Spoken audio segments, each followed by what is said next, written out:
jump.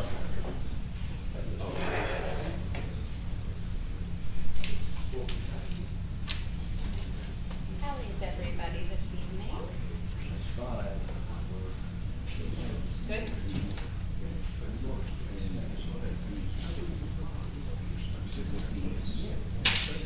Oh, sorry. Thank you. You're more than welcome.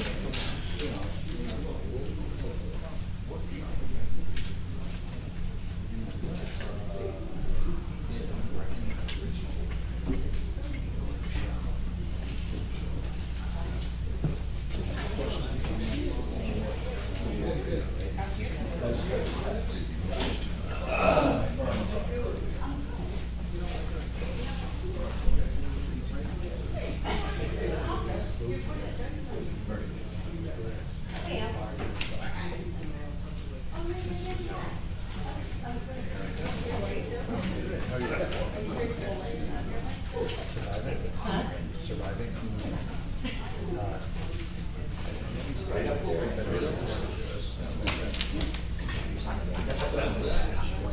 Good to see you. It's been a while. How we doing? Good.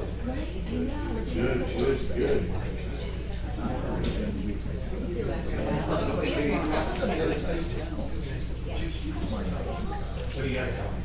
It is, believe me. What do you got to There's tell nothing me? wrong with feeling that way. Here's what you told me. I feel that way, you must really feel that way. Oh, yeah.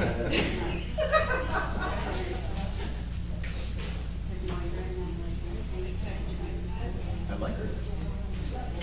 You get a better look at each other on the phone. Seems to be something. And we'll focus on me.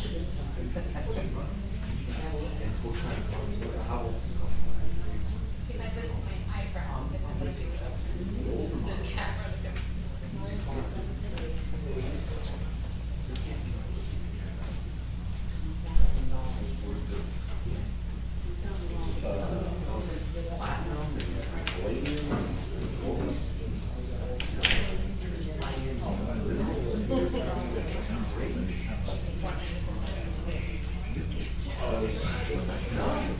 That's right, that is right. Literally fine. No.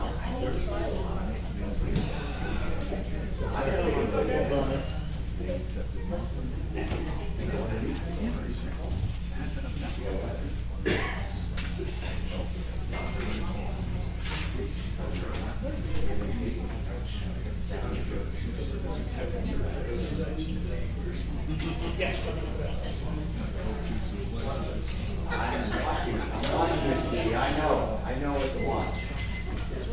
Tell me when they're in.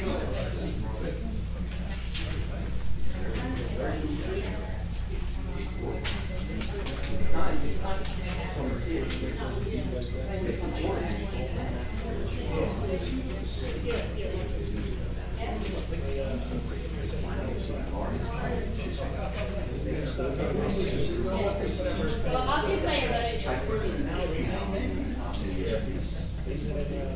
You got it.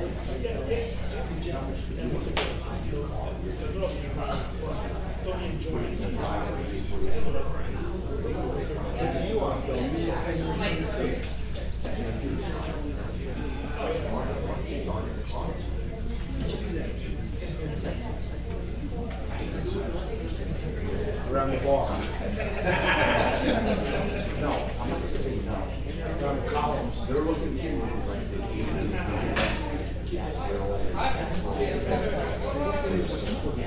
The older the car, the better it is for them. Oh, yeah. I know he does. Right?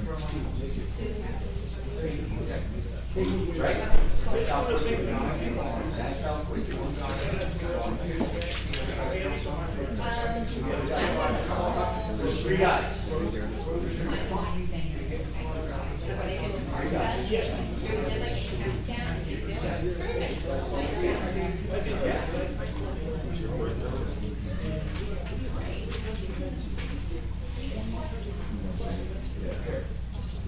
So quick. So quick. That's what it is. That's very sad. Very sad. That's a big one. Yeah.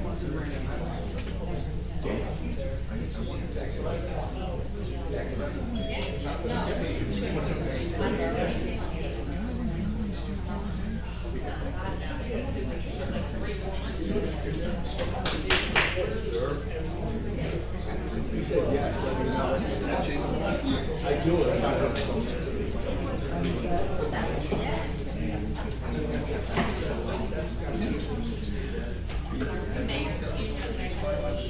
Oh, no.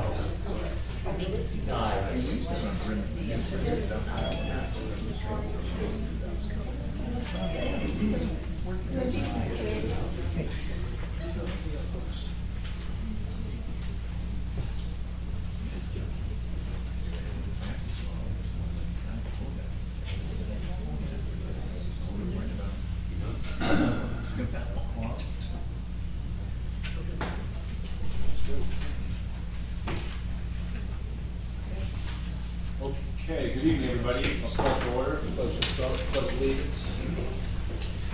Pledge allegiance to the flag of the United States of America and to the republic for which it stands, one nation, under God, indivisible, with liberty and justice for all. I wish to announce that the 48-hour notice as required under the Open Public Meetings Act was emailed to the Asbury Park Press, the Co-Star, and the New Coaster on December the 16th of 2021. That a copy has been placed on the bulletin board in the borough office and that a copy has been filed with the borough clerk. Mr. Vanel? Here. Mr. Gubatozzi? Here. Mr. Weber? Absent? Mr. Sexsmith? Absent? Mayor Fox? Here. Okay, good evening, everybody.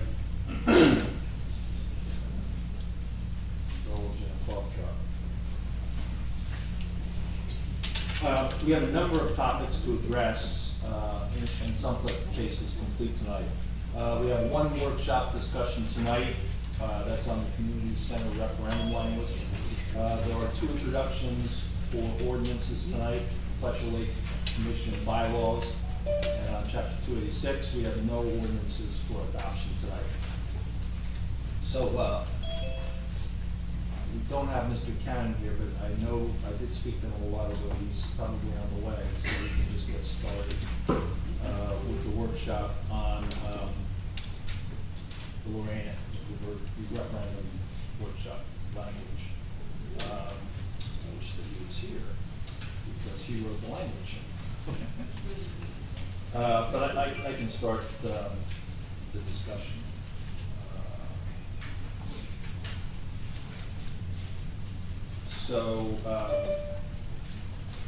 Okay, so I'll begin.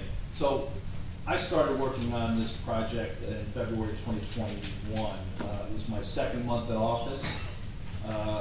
We shifted the team that was in place for 2020, and the purpose of that was to bring in a combination of engineering and a little bit more technical resources and some of the professionals that I deemed appropriate.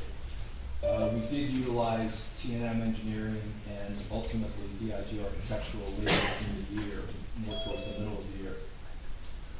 From late June to September, those two firms developed a recommended path.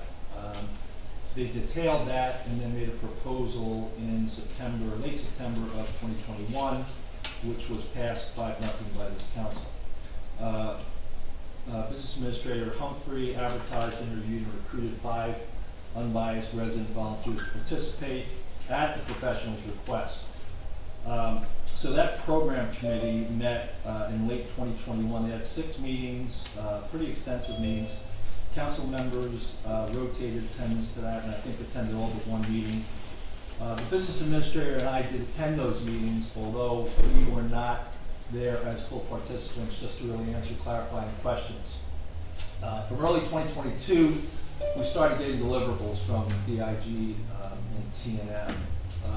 They were provided to the council and the at-large communities. We did have some town hall meetings going through some of their findings. So a cost estimate for remediation, engineering, and architectural changes was made to us in May of 2022, and based on the specific instructions to the professionals by the entire council, we basically took the 3 architectural designs that they provided us and came in with a hybrid. I would call it probably the lower cost of the 3 items because we took out some items that were probably going to be more extensive in The professionals were made available to us for a question and clarification meeting on June 16th. They brought 6 or 7 other professionals in to answer questions. From that point, we shifted to a survey, something that was brought up in the town hall meetings. Again, we use a professional for that survey person. She received support from a number of the residents who are on the program committee, and also the chair of the BBBCA, Paula Gavin. We asked Paula because she had conducted a survey in 2019, I believe, and thought she could provide some insights, which I believe she did, to that survey team. Again, I was not really involved in survey development except to provide requested information, the request came into, could you provide us 4 or 5 projects that the town might be thinking about? So we provided some data, but really didn't participate in the actual formation of questions. I believe that the survey process will provide insights and really, in a sense, has educated the public. I think it will give us some really good information. I can tell you that about 36% of the people that have responded to date have provided us comments, very insightful comments, and some provocative to really make us think about what we might consider going forward. I think that we also agreed that we would address all the comments that we receive in an FAQ. Correct. We will put that out. But about 36% of the people have responded.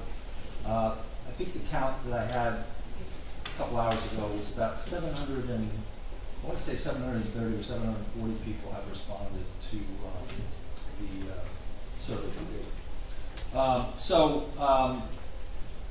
The last thing is I just want to remind everybody that a year ago tomorrow, July 27, 2021, we workshopped and discussed the referendum.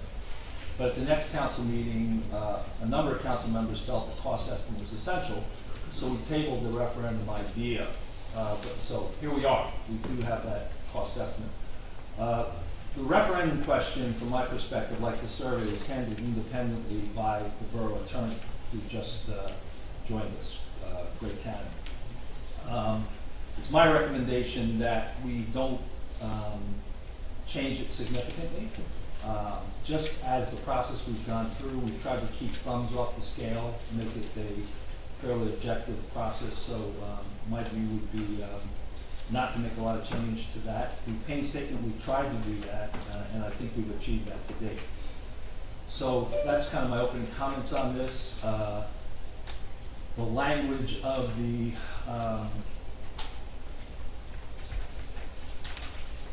referendum is actually fairly simple. I can read it.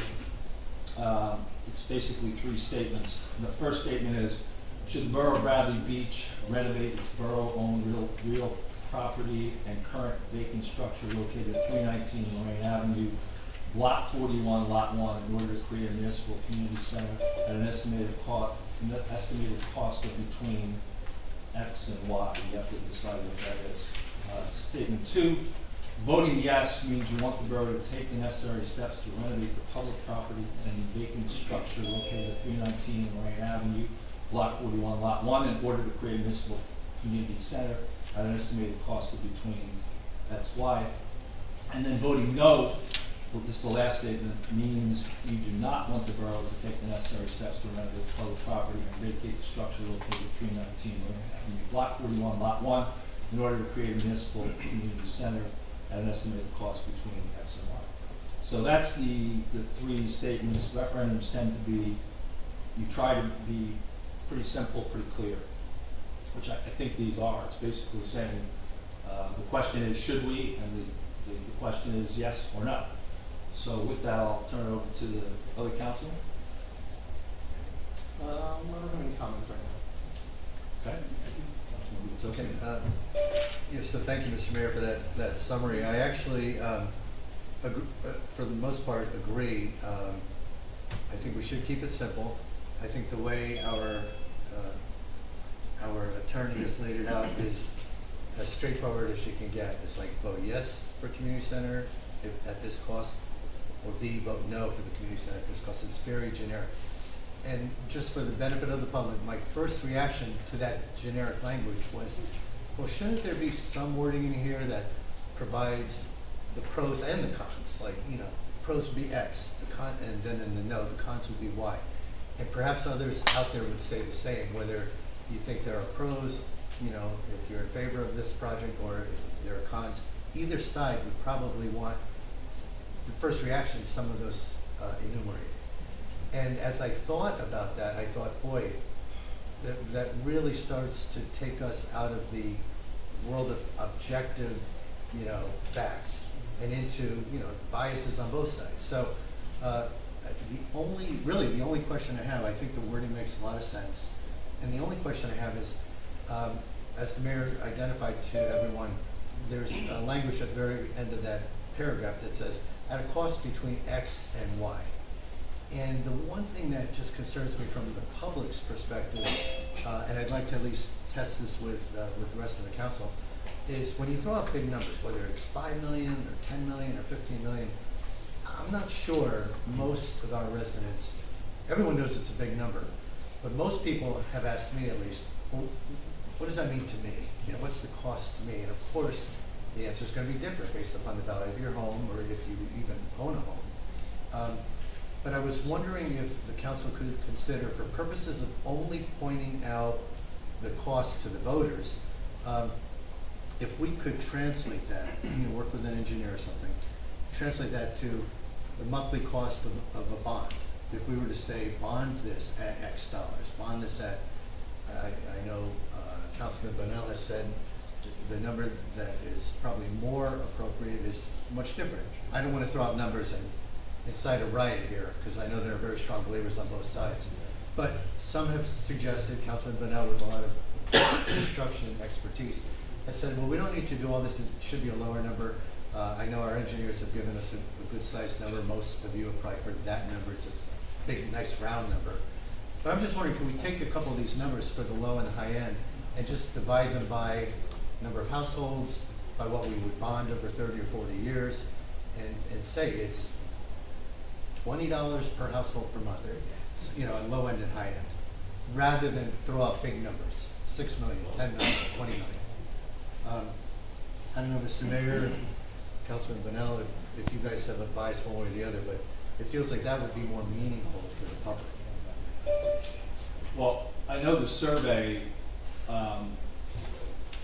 two financial institutions, Acacia and HFA, one's our financial advisors that give us bond and information, you know, relative bonding. They work together to come up with the annual estimates through, I want to say it was through 2034 annually, and then they did the next 10 years just as one lump sum. There was a mean and a median.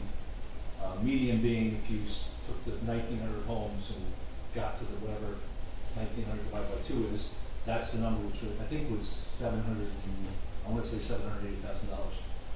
The mean, which is the average, was I think it was $811,000, which that ties into our tax rules and our appreciation of the developing taxes on. So in the survey, that's what the survey person dropped in, a simple schedule saying that if the mean pays this, the median would pay this. So you can do the math from there. So is Al asking if this could be represented in the actual question on the resolution, or are you asking if this information is available to the public?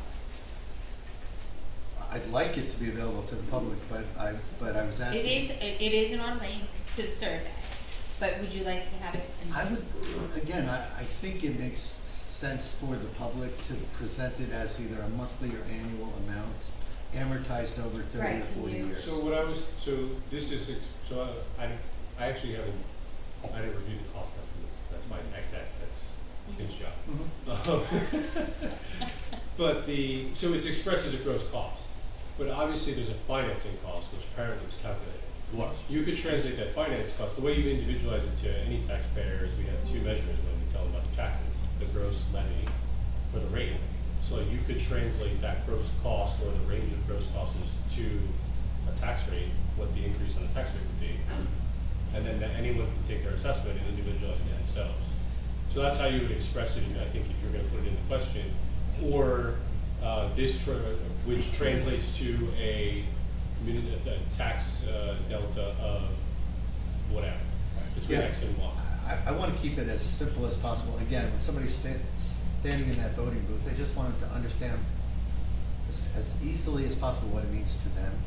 And to your point, they're not gonna sit, the good news is you're trying to help them understand what it means to them. Bad news is they're probably not gonna have a calculator to multiply the tax rate. So my simple thinking was, if we took median or mean, they're both just about $800,000, and if we said for the, pick the one, but for the mean house of $800,000, this is a range of $15 to $30 per month, something like that, if amortized over 30 years. The idea being, somebody who's got a $1.6 million home could double that. So, you know what I mean? Like, they have some relativity, but just to help residents understand what they're voting on. Well, so it's interesting that, Yeah, I mean. Hold on. So it's actually difficult to do that because you have your different levies and caps and your values from year to year. This is the problem I ran into writing this question on, like, why it's pretty as simple as possible until it gets to XX, right?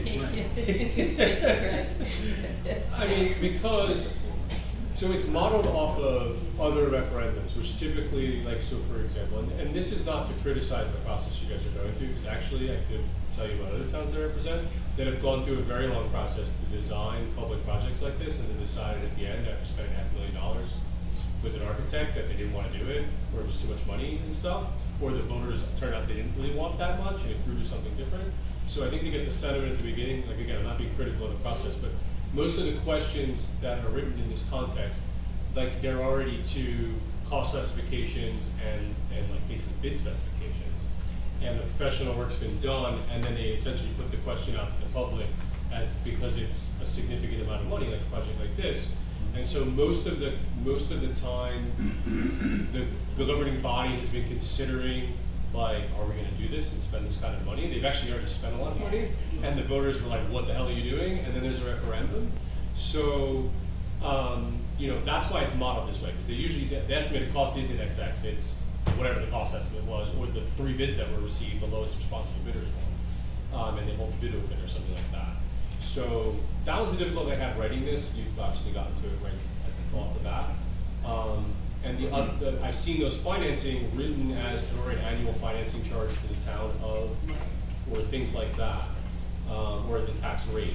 I haven't seen them pick the mean or the median, because it's mostly an estimate for most people, and they just had a very specific cost. I've seen it expressed, like, when you break down the unit of how you would allocate it to the town, you allocate it for every $100.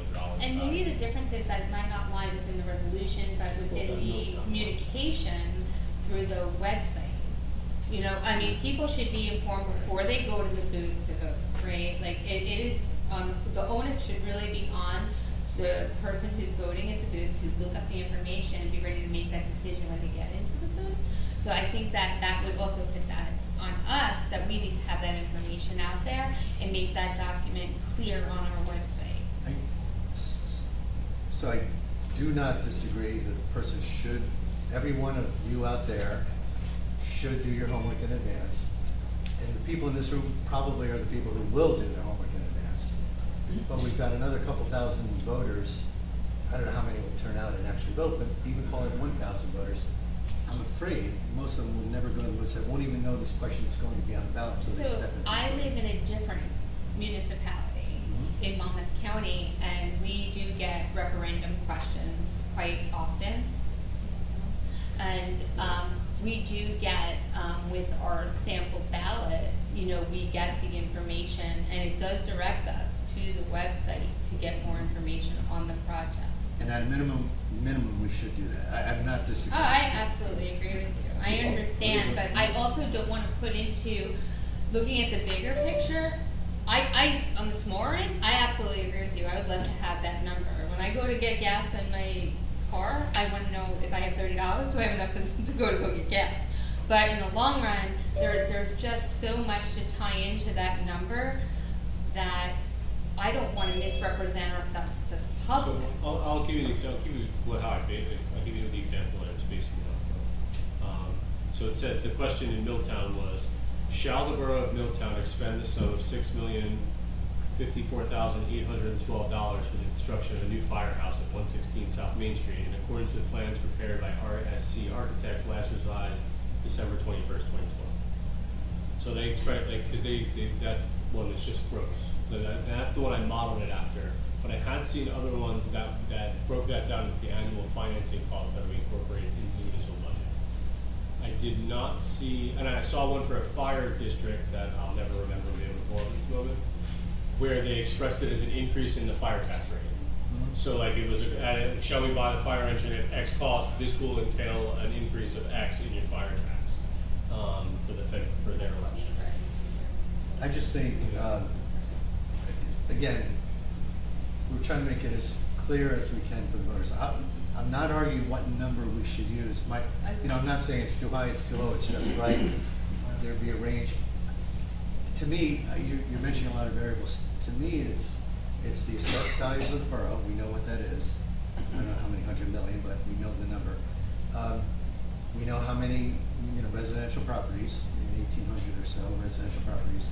That develops a mean or an average, or whatever we want to call it, a median we can calculate. But let's just take the mean, simple math. The mayor just said it's around 800,000. I think if we said for a mean, assessed value of home of 800,000, the taxes, the municipal taxes would increase X. What do you three think? It seems Yeah, I to. mean, so budget, at the end of the day, it's a question, yeah. So, I wanna just cover. There's nothing prohibiting you from doing it. What's that? No, but one thing, so we've had this survey out for, I think it's today, Tuesday, so a little over a week and a half. I said, I think the number's like 740 people have participated. One of the biggest numbers that sticks out so far in the survey is that when I asked if people understand the financial that was presented to them in the survey, 93% say that they understood it, and it was well understood. So that shocked the hell out of me. But I know that the survey person had some painstaking detail because the financial people gave her a pretty big chunk of numbers, and she got down to, we gotta be able to say it in a way that people can look at it and say, I understand. Comprehend it. The way we had it was in math language, and she said, no one's gonna understand this. So on that note, that's part of the reason I'm hoping we can figure out maybe an improved method of communication. I must fall in and I generally think I'm pretty good with numbers, and I must fall in the 7% who had no idea what the survey financials were saying. I had no idea. It was dividing these large costs by 10 years. I mean, which, again, you can pick any period of time you want, but I would have personally allocated over the period we'd be borrowing, which might be 30 years, something like that. So, and and I'm not criticizing the survey, but I'm concerned about elements of it. For example, I love, because surveys should be simple. And anyone who's taken the survey, you saw the smiley faces. If you don't like the That was idea, me. I love that. I wish you had designed the entire survey. Because you go from very simple, make a frowny face, don't like this thing. Make a smiley face, do like it. You go from that page to data I could barely read. It was so shrunk on a page, and there's so many numbers, and I kind of am a numbers person. I like numbers. I've done my own numbers on this thing many times. It made no sense to me. So again, I know it sounds critical. 93% of people that have responded apparently disagree with me. But I thought, as I read this, when you get to my comments, you'll see I said, I don't understand these numbers. But if we could, again, consider a way anyway to make it simpler for people standing in the voting booth.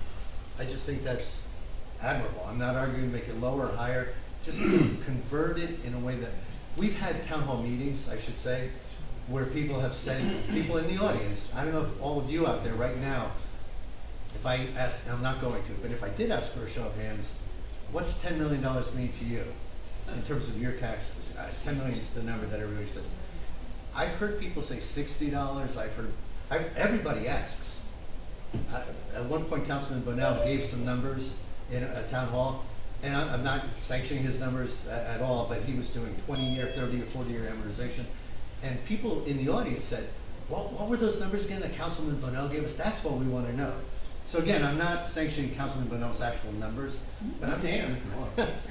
But I do think bite-sized chunks just make more sense for our population. So if there's a way to translate it. I think it's probably more difficult to do that because as we all see where the interest rates are going, and what happens is we work with our bond counsel, and at the time that you're ready to bond something, you're determining where am I going to get that better rate? Is it 20, 25, or 30, right? So we don't have that exact answer. So any number that I'm going to give, quite honestly, is just not going to be the best number anyway. None of these are exact. None of them. They're not. So why would we go through that process? It's just because, honestly, the reason it's not in there is for attorneys. Like, you have to make decisions. You have to make multiple policy decisions to come to the number that you're talking about. When is this going to happen? Yeah. Speculate about what the interest rates are going to be. What is the best term of the bond? What are the costs of the bond at that time? You know, there's just a lot of different decisions you have to make to react to that. I'm not. Yeah. That wasn't in my purview. And that's why it's not there. And rates can just change. We have seen like so much over 30 days that we really truly probably don't have a great prediction. We have great financial analysis people, but I just don't know if we'd be comfortable putting that in a document that we're offering to the public. Because by the time they get to the poll, this number could be just so different. I don't 10 think million, it would be fair. I'm picking on 10 million because it's a popular number. But that 10 million could be so different. Already it may be different from when it could be 2 months less ago. and it could be more, but you know it's the average. When you're telling somebody how much they're going to pay for that average, though, that's the variable that I think is different. Well, again, because you know if you go out for a construction bid, right, if you do an engineer estimate of, let's use a $6 million number, it could come in at 5.3, it could come in at a 7.2. Right. You just don't know. I've been in the world where that's actually what happens, and so that rate is just so different. But that's up to you guys. I mean, we can put whatever you like in there. I think that's more for you guys to discuss than Greg. I don't know if it's possible. I mean, I don't see the honestly, possibility, but yeah. To reach the least common denominator on that agreement, to get consensus on that, I think is difficult because of those. If you start here with the gross cost, I have 2 numbers there already, right? When you start permutating it out to what the term is going to be, what the interest rate might be, like we're talking about a lot of different denominators. And so that's why, to answer your question about why I wrote that simply, is because I just didn't think we'd be able to reach that And then you're talking consensus about operating on those factors. If you guys are tonight, I'm more than welcome when you want. But fundamentally, that's why it's so simple.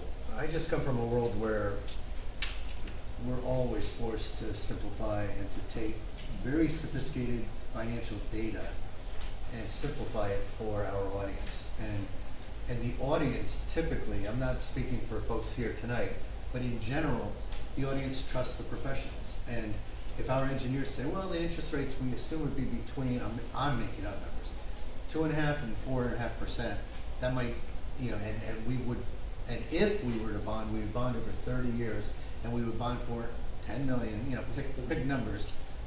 That's easy. I mean, I can do that math. Is the number in the report?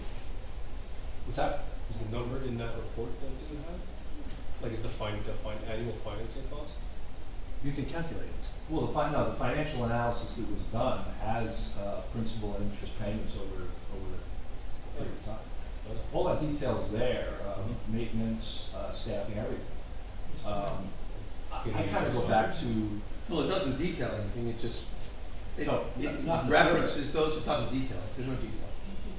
what do you mean there's no detail? In the $14 million number in the survey, there's no detail on the operational costs. Absolutely. Finance, That's correct. it references it, there's no detail. That's correct. I'm saying the financial analysis people, Acacia and HFA, put that level of detail together to get those simple numbers. How come we didn't see it? Council, how come we need to? That's a whole separate, that's a whole separate discussion. I ask for everything all the time. And I never get anything, so. Well, you didn't ask for this. Wait, I'm sorry. what was it disclosed? The, HFA. I can forward that. Yeah, that's easy, that's from, yeah.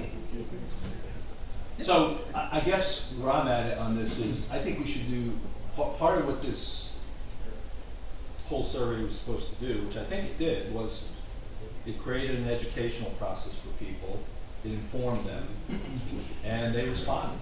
Right now, you know, I'm hoping by the end of the week, we're over 800 people. That's a lot of people. If you think about the survey that was done in the church, it was 400 and something people.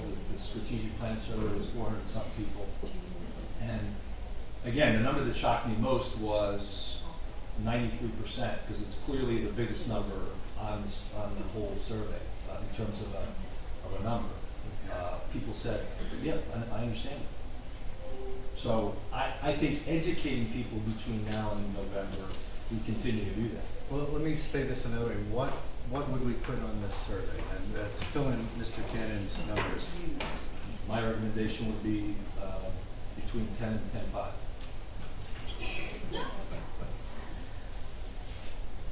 Well, that seems like a super narrow range for all the variables that, you know, we've got to discuss. But it also just, okay, I don't want to belabor this point. I guess I just think most folks out there would like to know if it's 10 or 10.5, which is basically the same number to me.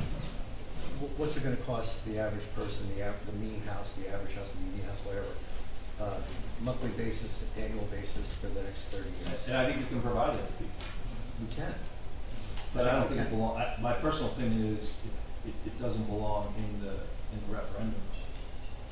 I think. No, it should have been in the survey, you're right. Well, It's pretty simple. I mean, I did an amortization chart, it took about 20 minutes. Al took a look at it and said, yeah. And I brought it, Al's got it here, I brought it to a town hall meeting. So- And for $10 million over 40 years, it's $20 a household at 3%. It's that simple, it's not complicated. We're trying to make it more But complicated. instead of us, well, as I Fighting. said, 93% of the people who took the survey said, I get it, I understand. Oh, I'm not saying they didn't understand what was in the survey, but Right. the survey So was not if I look at really accurate. well, that's Because that's we're just, not, that's just a we're not misnomer. doing a 12-year bond. We're gonna do a 30 or 40-year bond on something. There's not a 12-year bond in there. It's more than that. at this point, the No, it's survey, not. It was stretched out 2034 No. with a start date of The some kind of estimated cost was through 2034. Right. The total cost extends well beyond that.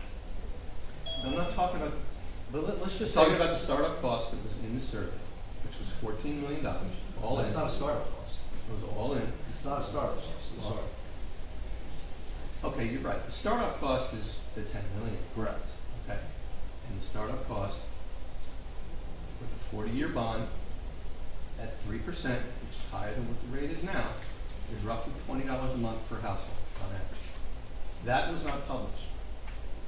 It's a far different number than the $600 a year that was published in the survey that Al was referencing. I would like us to focus not on what was wrong with the survey. I think there were elements of the survey that were great, and I do think, I personally questioned other elements of the survey. I thought it got too complicated. I love the smiley faces, but you know, some of the other things were a little more challenging to read.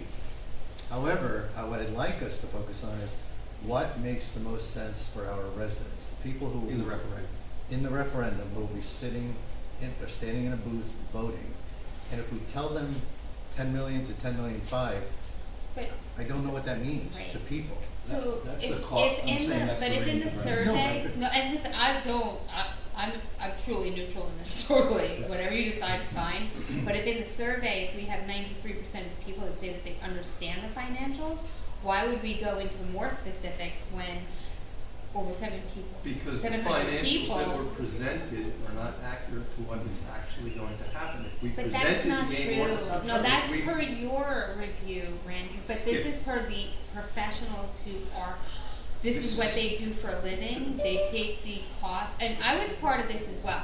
This could be you might not want to agree with whatever the mayor says, but this is what we have come to as a whole as professionals, excluding the attorney. And we sat down, we took a look. If this project costs this amount of money, you have your costs, then you have your operating costs. What is that number? And we did work on that number. I was not asked for those numbers by anyone. I would have absolutely given the information, but either way, the numbers are the numbers. That's the solid proof. And So, we all know if we go out for a project, we build a building, I have to put in the employees that are gonna work that building, the upkeep of the building, the energy for the building. We have FICA, we have pension costs, we have other costs that come forward.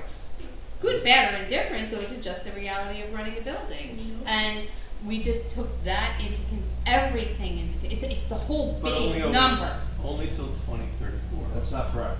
So why don't we ask? Well, that's the professionals- number till That's not correct. 2024, ask- but we bonded out for the I've 30 seen the years. analysis. Hold on, sorry. Yeah. Mayor, sorry, for a second. So we actually took the full bonding period, but only gave the 10-year view, which isn't gonna change much then over the 30 years, because the cost is gonna increase. I can't say what your union contracts are gonna call for, I can't say what the FICA is gonna be, I can't say what the pension contribution is gonna be, medical benefits. Medical benefits alone this year are gonna go up 24% in the next year. Jim, So that's but- where. But for example, we are arguing the nits of data that. Oh, please don't, no, I'm not arguing No, with you by no, any no, means. no, you're totally agreeing. I'm just saying, whatever we're all doing here, I feel like we're going around in circles because for every dollar that you factored in, and I'm sure you and the professionals factored in for operating expenses and for cost of medical, there possibly are dollars out there that could have been operating revenues, that could have been grant funding, that could have been personal. Well, your revenue private- has to offset your expenditure, like that's just Yes, but- municipal but- finance. Right, but no one And made. whether I that- thought we were talking about was cost of construction, you're talking about It's operating? everything, it's, Thank the you for- survey number is the full in number to operate the building. So if you wanna just go the 10 million number, which is. Why don't we have the the- So it professionals illustrates give us my an point. amortization chart? Right, For so now 30 you have years. to decide very many different factors, and you have tonight to do it. Why don't we ask professionals to give us the amortization chart that I did for 30-year bond on 10 million? But See they what it didn't is. agree with your numbers. I'm using your numbers. No, but like the numbers that you gave us, that like when you, like, because you gave numbers, but The those weren't the amortization exact chart numbers. is very, very simple. They should, if you called them tomorrow, they should be able to have it to you in an hour. I'll go for it. On $10 Everything million. you guys wanna put in the resolution, Simple. I'm good. I'll use 5%. I just want it to make sense to the voters, that's all I'm asking.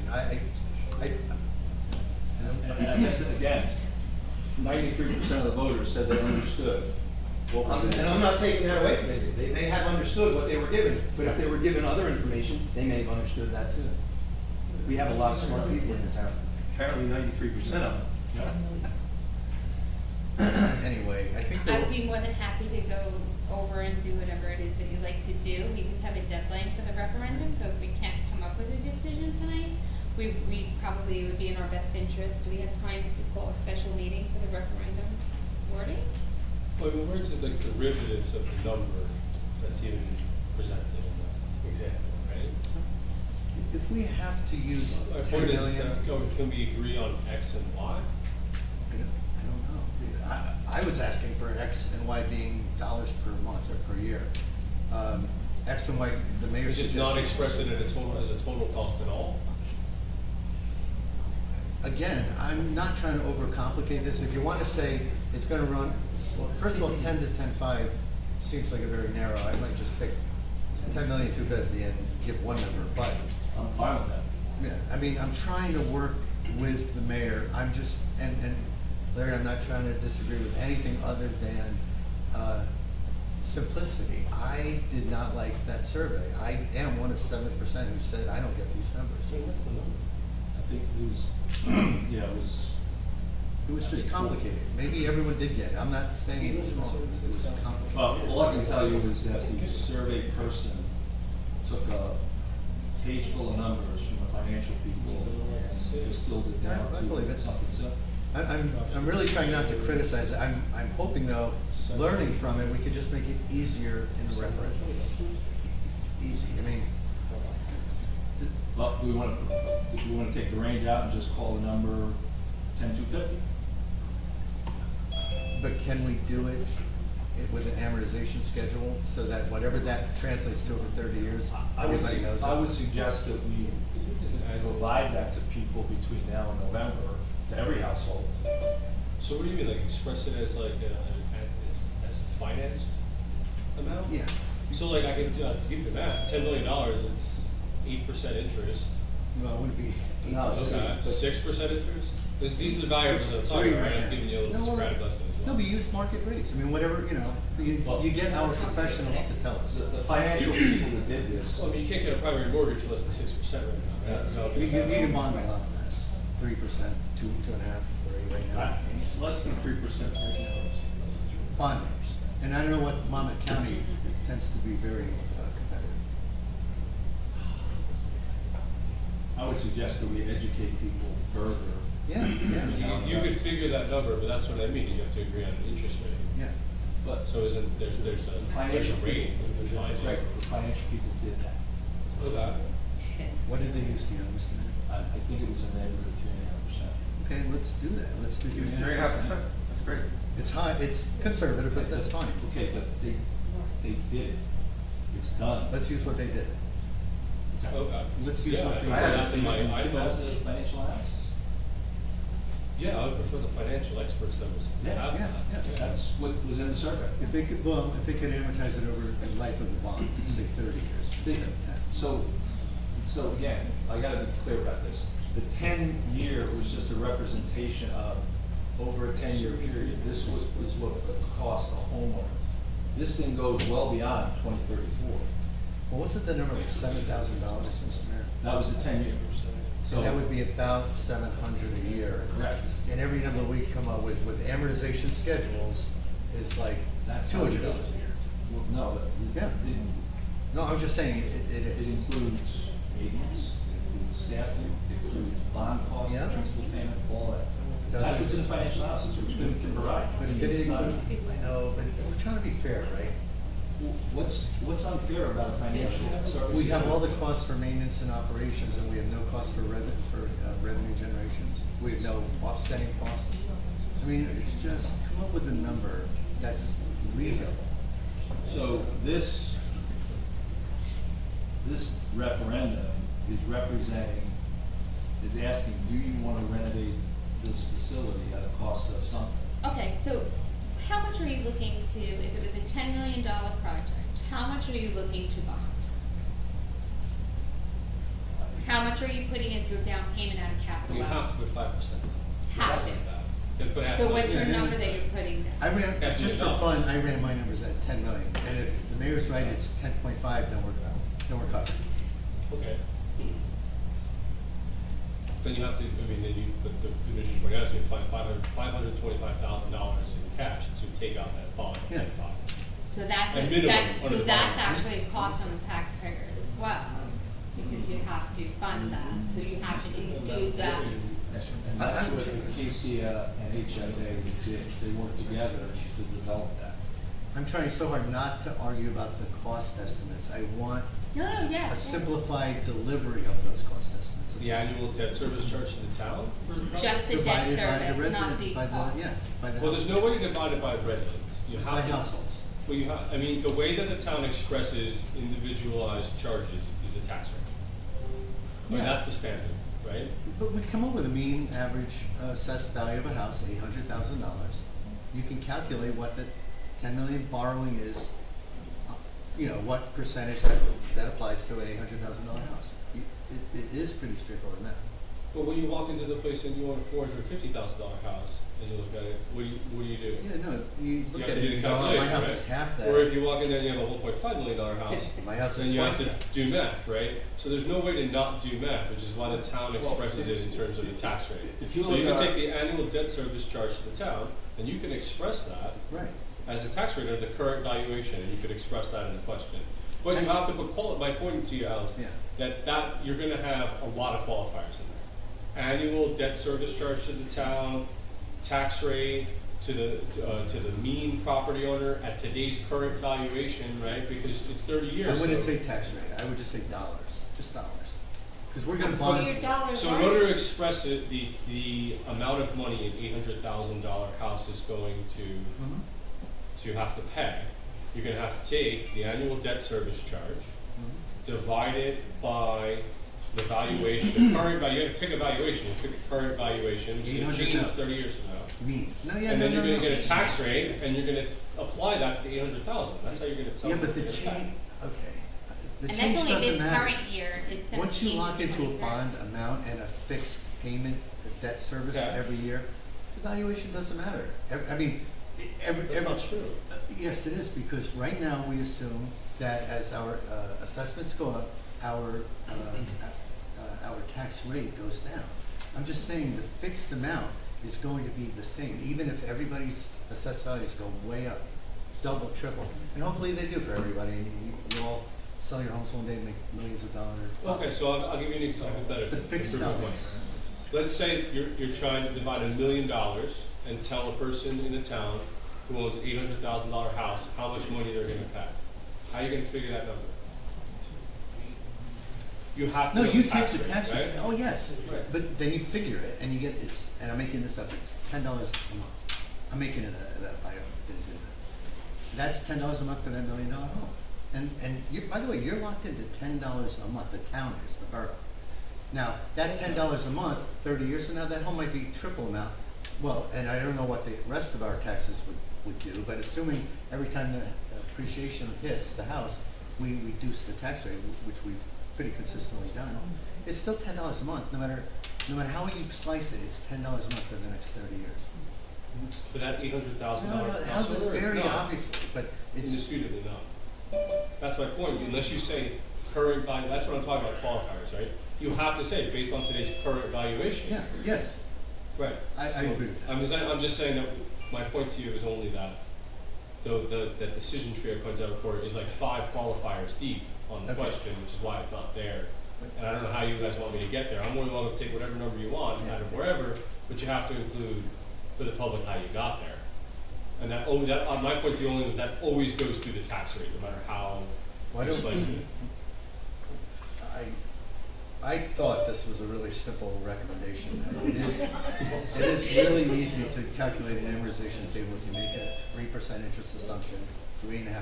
Not me, our professionals. I'm trying to outsource this. So, I mean, the above that, right, so I just laid out the level of the tree to get to the 800,000 per house. You got a different number of ways to stop. You can stop at tax rate, right, and you only have one qualifier, which is current valuation. Or you go above current valuation, which is just annual debt service charge to the town, which you can, and assuming a 3.5% interest rate on bonds. And then you only have one qual, you know what I mean? Like, you can trim Yeah. it down, but It's you still a have, bit- there's no way to come from the bottom. Like, every level has multiple qualifiers to get there in the If question. you say debt service to the town, then people see $300,000 instead of $10 million. Well, and I'm making that up too, but it's a big number. Well, I mean, if you want to sell a toaster oven, we could do that, but I don't know how, I don't know how you want me to express it in, like, as a total cost. It's very easily done. Apparently, I cannot communicate that, or Councilman Benelli. But if we can't agree on an easier way to represent it, then look, the most important thing is the residents should be voting on this. If we go with the mayor's $10 million, you know, whatever, let's agree on a number, or a range of numbers. At this point, I was trying to make it easier for our voters.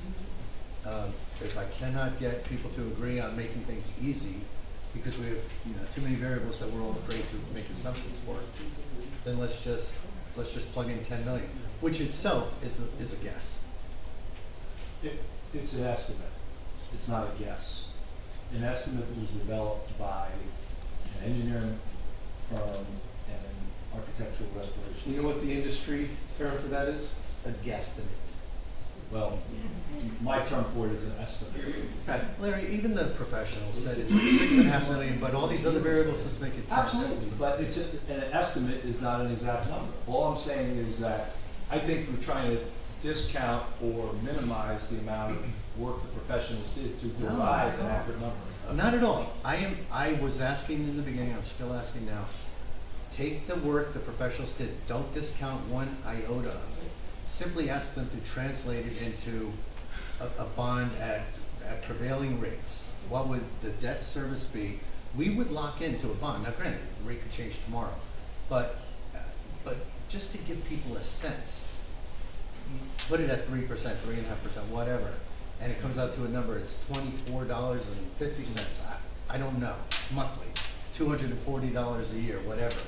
But I just think that makes more sense to the voter than to say $10 million. I don't know. I'm not. Again, I think we can provide that to every household between now and November with frequently asked questions. We can say if people want their house particularly estimated, we can provide that. If somebody in the audience says, my house is valued at X amount, what does this mean to me? I think you can provide that. I think we could, Kim, can we develop a table for people based on that? Well, that's actually what the attorney and I are Because if you speaking look about at our- right now. if you We look at our- cannot do a monthly. It would be. annual. it's Well, an yeah, so if you look at our annual current basis. budget and We can what say that there's like a commentary that is, based on the house value of X. I was just trying to clarify that. Yeah, we're trying to break it down and not misrepresent. Right, Yeah. so if you look at our current tax bill that's gonna go out, or if you look at our budget has a one-page document that shows values from $400,000 to $2 million. And it says my local tax on that number is this, and my total tax is this. I don't see why we can't develop a one-pager that can provide that to people. We do it for our budget every year. We can do it, absolutely. And to me, that would be a good educational process for the voter. Very good education process, I agree, Mr. Mayor. My only issue was, can we communicate more simply to the voter when they're in the booth? This would tell me no. What? But maybe we can. Like, this is actually telling me no because there's so many different qualifiers and there's so many different. I was just trying to think of how you work that out. But maybe there's some kind of wording that we could, like I just said, but that's assuming, right? I We're think if still we- assuming. If we just want to, again, if the mayor's okay with this, if Councilman Bonnell's okay with this, I can't, I'm just now repeating myself, and I apologize to everybody. Greg and Kim, I would, for one, be comfortable if we just use this nice round, I don't necessarily agree with it, but to get a number on the referendum, the only thing we can agree is a big number and not a amortized, debt service number. $10 million is round. We could do $10,250,000, but I'm okay with 10 million if that just gets us all I'm agreed. fine with 10 even. It's just a nice round number. 10 even. 10 even. Okay, so, Greg? No, I was trying to figure out, what did you? You don't need just a say? range anymore. We just say an estimated cost of 10 million. Okay. okay. But, and we will, Mr. Mayor, I know you were making a commitment there with BA that we'll do everything in our power to educate our Absolutely. residents what that means. I mean, to me, absolutely. We can do, Yeah. a graph, No, like a we table. can do, I would say take our budget sheet that shows house values, local tax, total tax, and just take that kind of format and provide it to our, I mean, I have a budget sheet that shows like what it costs for every penny for the tax dollar, to every Yeah. median value to Yeah. $40,000, what it equals to a taxpayer. So we can do the same thing by the average Yeah. number. I implore our professionals to keep it simple, as long as they can keep it simple. Should I read the question out loud, just to make sure we're all on the same page, or? Okay. Well, I just. well, no, we read it. I read it, but, I mean, you just. Should we just read that whereas? I read it before you came, I'm sorry. Well, Yeah, no problem. I read all three. Well, I just. or it should be. Can we start with the should? Yeah, should the Borough of Bradley Beach renovate its borough-owned real property and currently vacant structure located at 319 Lorraine Avenue, Block 41, Lot 1, in order to create a municipal community center at an estimated cost of $10 million? And then it just repeats itself twice. Repeat yourself, yes, no, yeah. Yeah. Okay, all right, let's send this to Eric and Would we like to close the workshop? Is that? Would we like to close the workshop? Motion to close the workshop? Oh, I'm sorry, Mr. Mayor, should we ask for public comment? What's that? Yeah. Yeah, we'll Personally, no. throw about, maybe about 10 minutes on because we're kind of went over, yeah, so if anybody has public, yeah.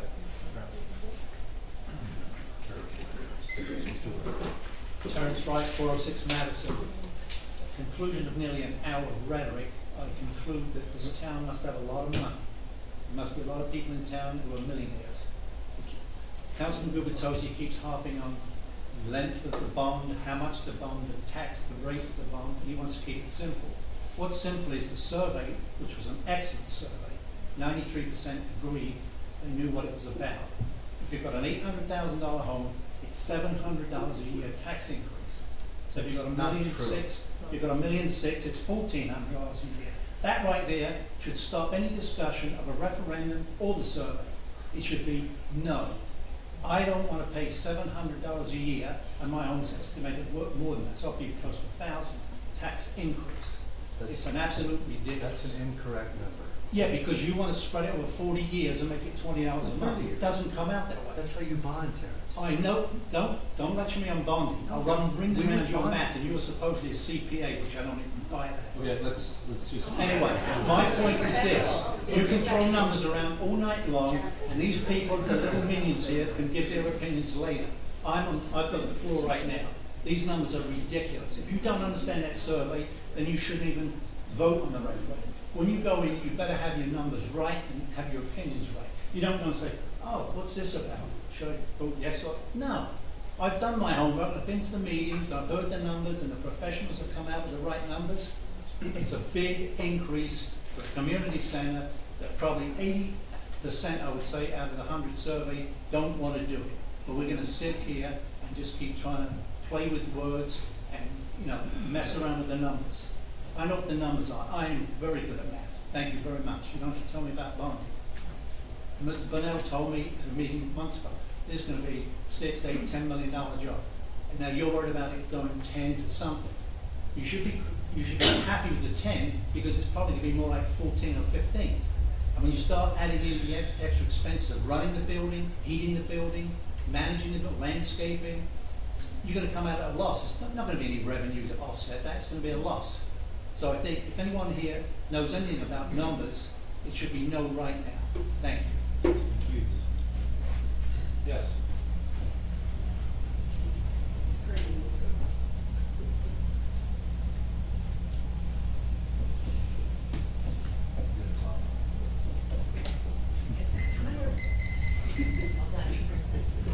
One, two, three. Nancy Miller, Ocean Park Condos.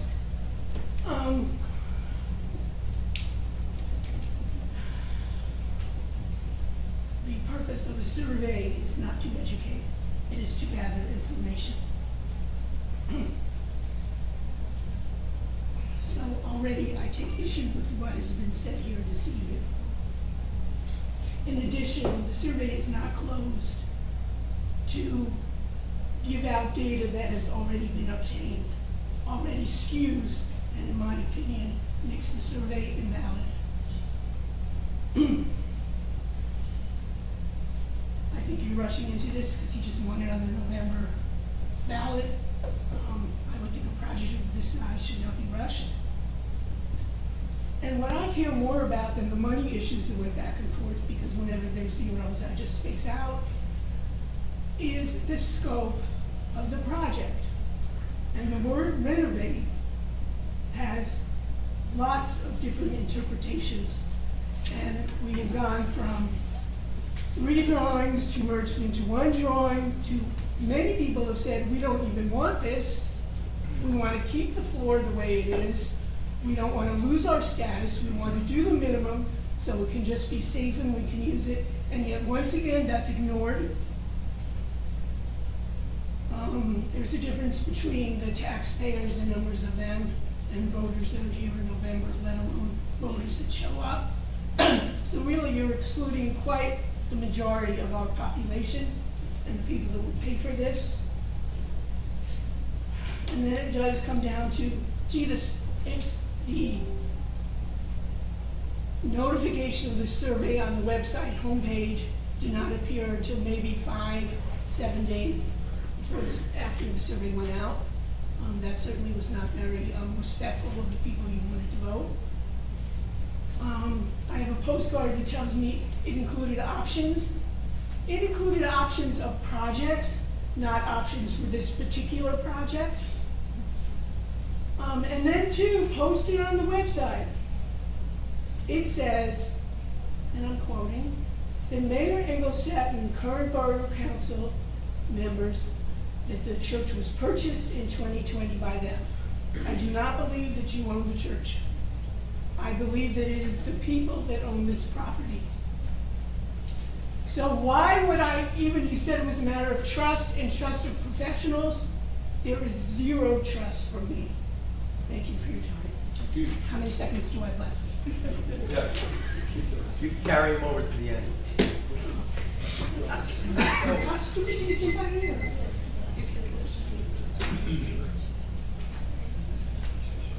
Scott Galatei, 220 North Avenue, Bradley Beach.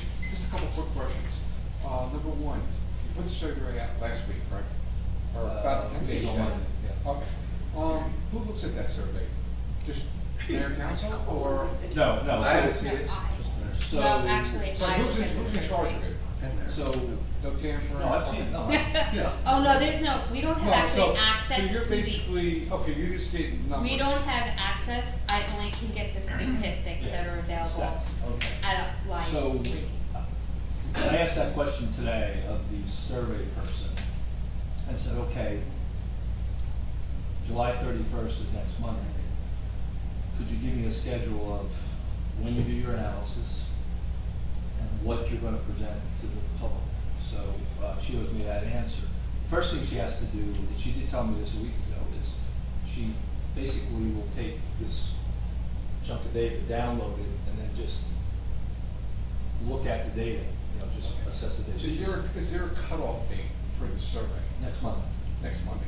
That's it? 31st. So, just say with the survey, and people say, we don't want it. That means you guys drop it, sell it? How does that work? Or are you still on the referendum, if you decide to put it on when we vote, for the election,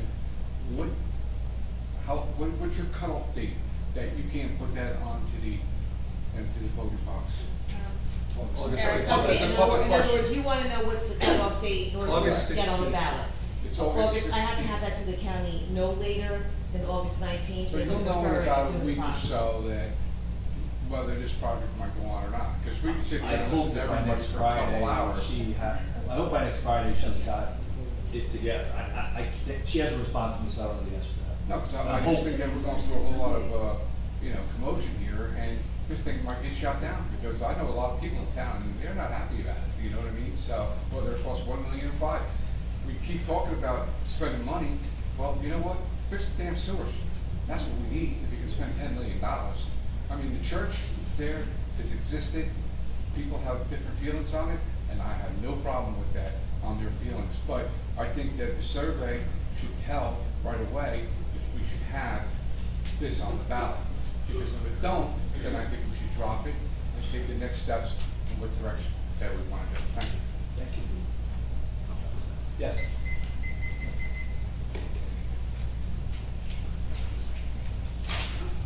Shauna Greenblatt, 414 Monmouth Avenue. I actually think the survey was very skewed. I had trouble answering. I think the survey was skewed. Oh, skewed. Skewed, and I had some trouble answering some elements of the survey. So, when asked to rank the various projects, including this project, I think we were comparing apples to oranges, because what were listed were some sewer utility elements and some beach utility elements, which were separate from some of the projects that we might choose to do. Some were maintenance. Maintenance is different than what we're looking to do with this church. So I think that, that was one thing, because what it was doing was basically laying out all of the things that the borough needs to do, and so the interpretation might be, how can we take this on? So in that sense, I think the survey was skewed in that one respect. I also had some questions on who was evaluating the survey. And will the results of the survey be provided to the public? Yeah.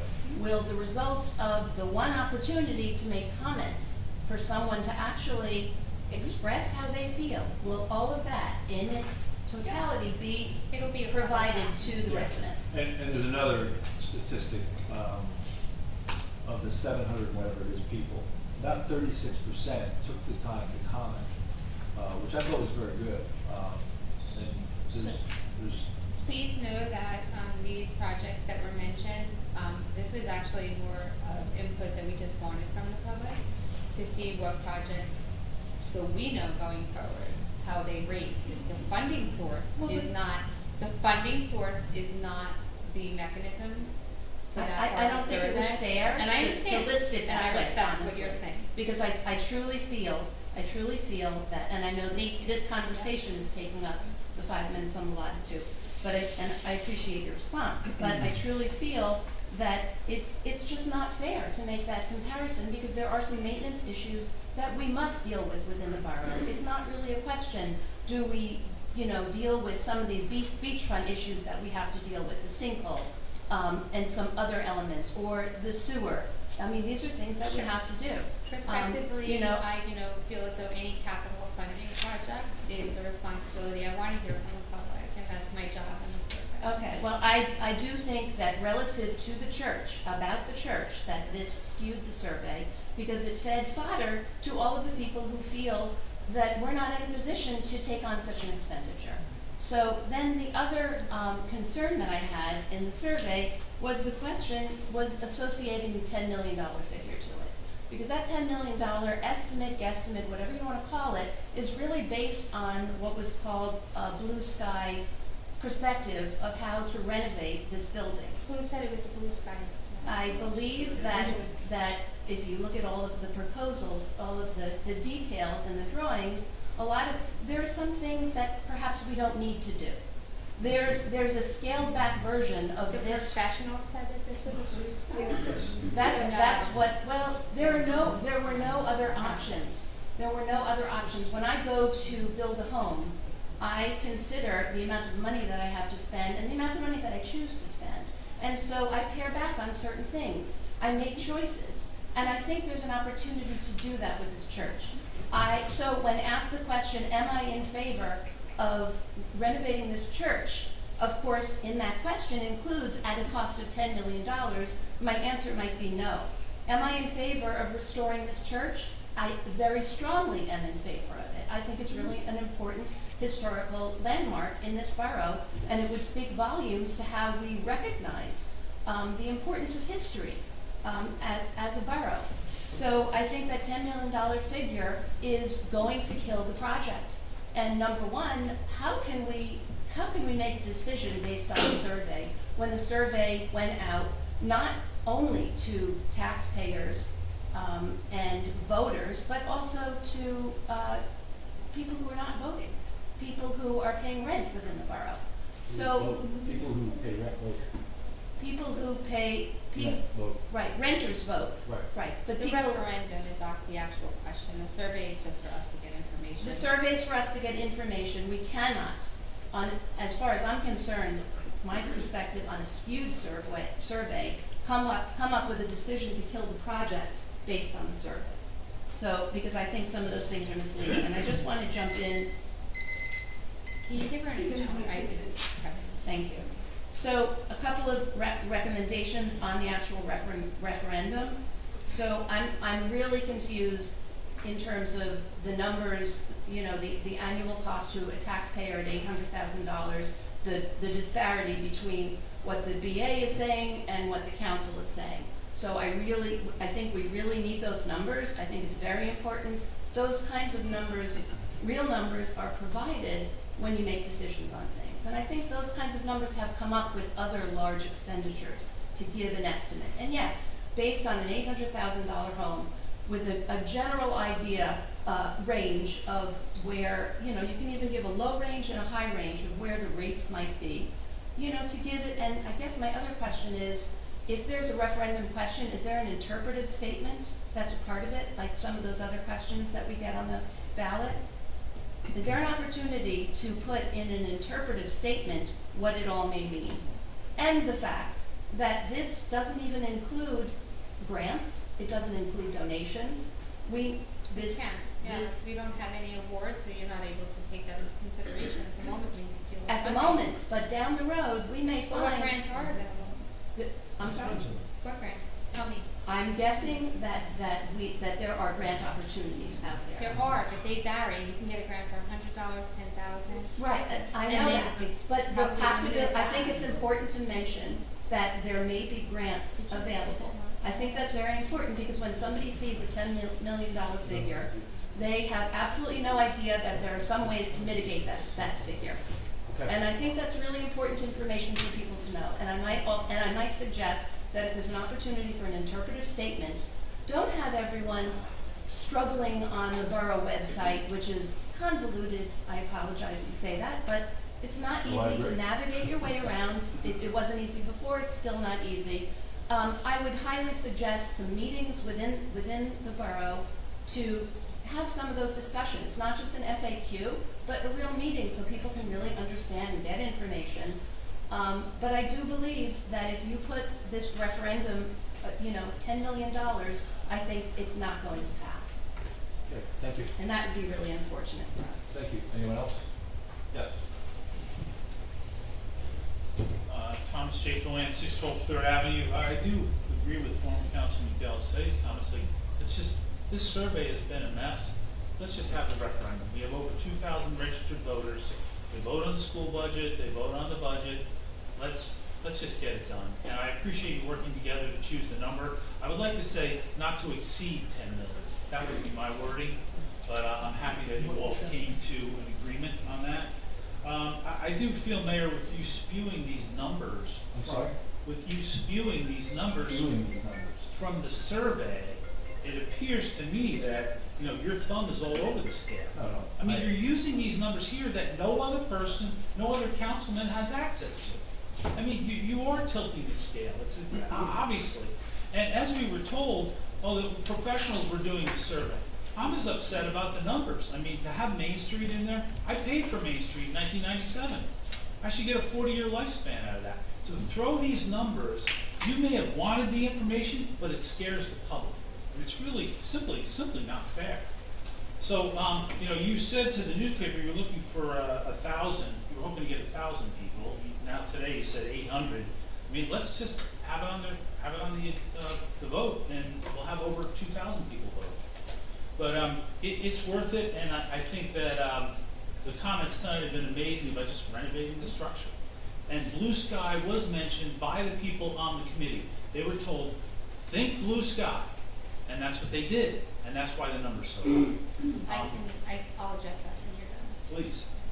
Are you done? No, I'm not done. Oh, okay, yeah. There are grants. There was a $250,000 grant that I sent to the grant writer at your office, Yeah. and there was no We submission. didn't qualify. You didn't, No, we didn't qualify. because you didn't have a plan, right? Well, there's only certain things that you qualify, and for certain, we can talk about that. Okay, great. Okay, I'm finishing. Okay, so there's only certain grants that we do qualify for. We don't qualify for many of the grants that are out there right now, and that's just the bottom line of it. I would love to qualify for grants. It's not actually considered a historic building. It's not on the historic building listings for the state. It's not listed on the historic listings for the state, so we cannot even get a historic preservation grant at this time. But there's other grants, public assembly building grants. There's absolutely CDBG grants. You just CDBG is absolutely not acceptable for this okay. because it's not an open space at this time. Mm-hmm. If we wanted to maybe do an ADA access, that's a grant that maybe I can maybe max it out at 180 or 200,000, but it doesn't qualify at this time. So the problem is it doesn't qualify at this time because it's not an open building. A lot of the grants that you have to go for have to be an open, safe building, and that's not where it is at this point. Obviously, I agree with that. What was the other thing that you had brought up? Oh, the blue sky. So what happened was when, I don't know how many people have done capital projects. When you sit down with an architect and an engineer in the beginning of a project, you give them the wants and your needs. They come up with your blue sky. This is what you want, and this is what you get. That is where you begin the process of then bringing it down to the level of what do we need to operate for the things that we want. So when you start at that blue sky, we've done the same thing. I've sat with the DPW superintendent as well. We sat for the DPW building, and Pat Allen, Biagio, is also involved with the meeting. We said, what do you guys want?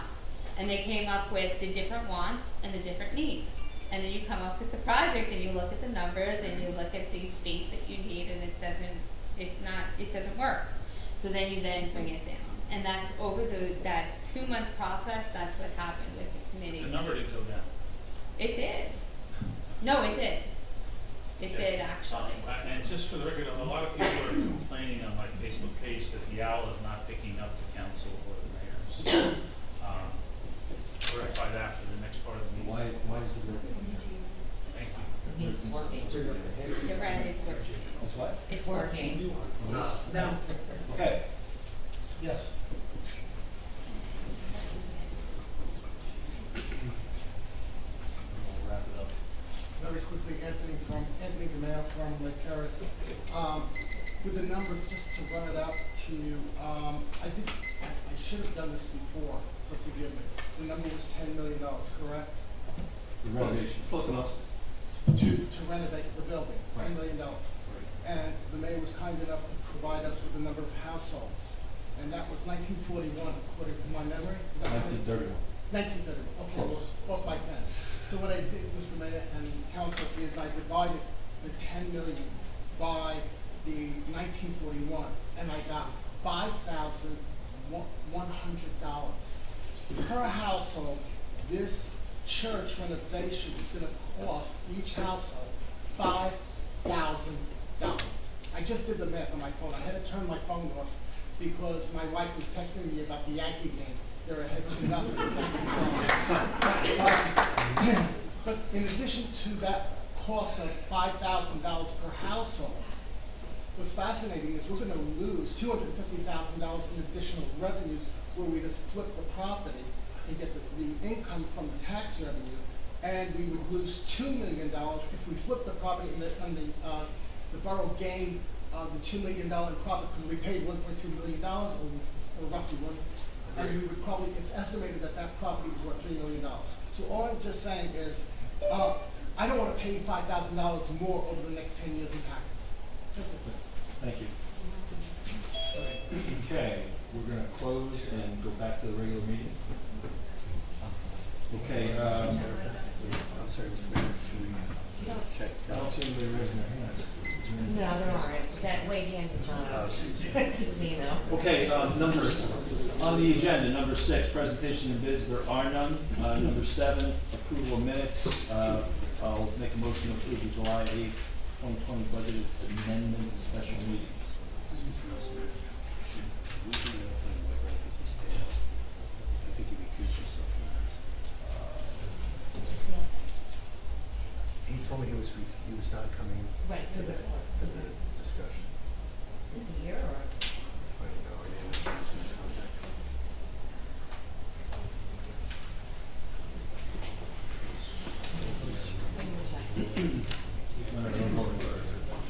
Oh, you need to go out there? Yeah. Okay, see.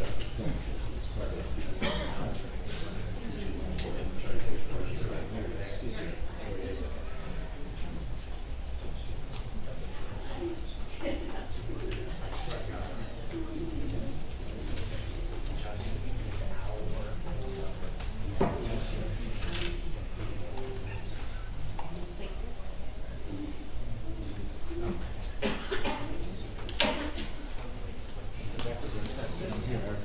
Okay. Please let the record reflect, Councilman Weber arrived at 7:50. Yep. Okay, again, I'll make a motion to approve the July 8, 2022 budget amendment special meeting. Second? Second. Mr. Vanel? Yes. Mr. Gubatose? Yes. Mr. Sexsmith, absent. Mr. Weber? Yes. Mayor Fox? Yes. Make a motion to approve the July 12, 2022 budget adoption, public hearing, and council business meeting. Second. Mr. Vanel? Yes. Mr. Gubatose? Yes. Mr. Sexsmith, absent. Mr. Weber? Yes. Mayor Fox? Yes. Make a motion to approve the July 12th, 2022 first executive session at 6:44 PM. Second. Mr. Bennell? Yes. Mr. Gubatose? Yes. Mr. Sexsmith absent. Mr. Weber? Yes. Mayor Fox? Yes. Make a motion to approve the July 12th, 2022 second executive session at 9:05 PM. Second. Mr. Bennell? Yes. Mr. Gubatose? Yes. Mr. Sexsmith absent. Mr. Weber? Yes. Mayor Fox? Yes.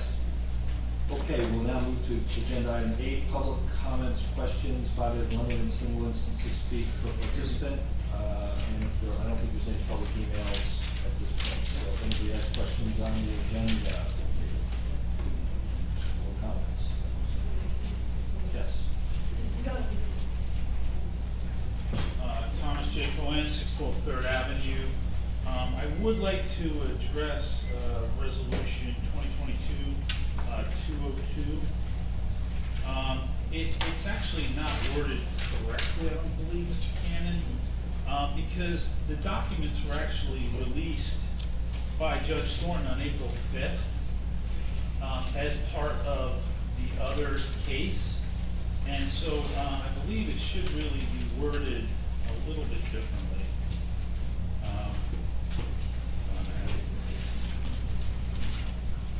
It should say this case. It shouldn't say the case. But for the record, here it is. I got it. Whereas the borough was aptly represented by Eric Bernstein and Associates and denied all liability for all allegations and claims made in this action.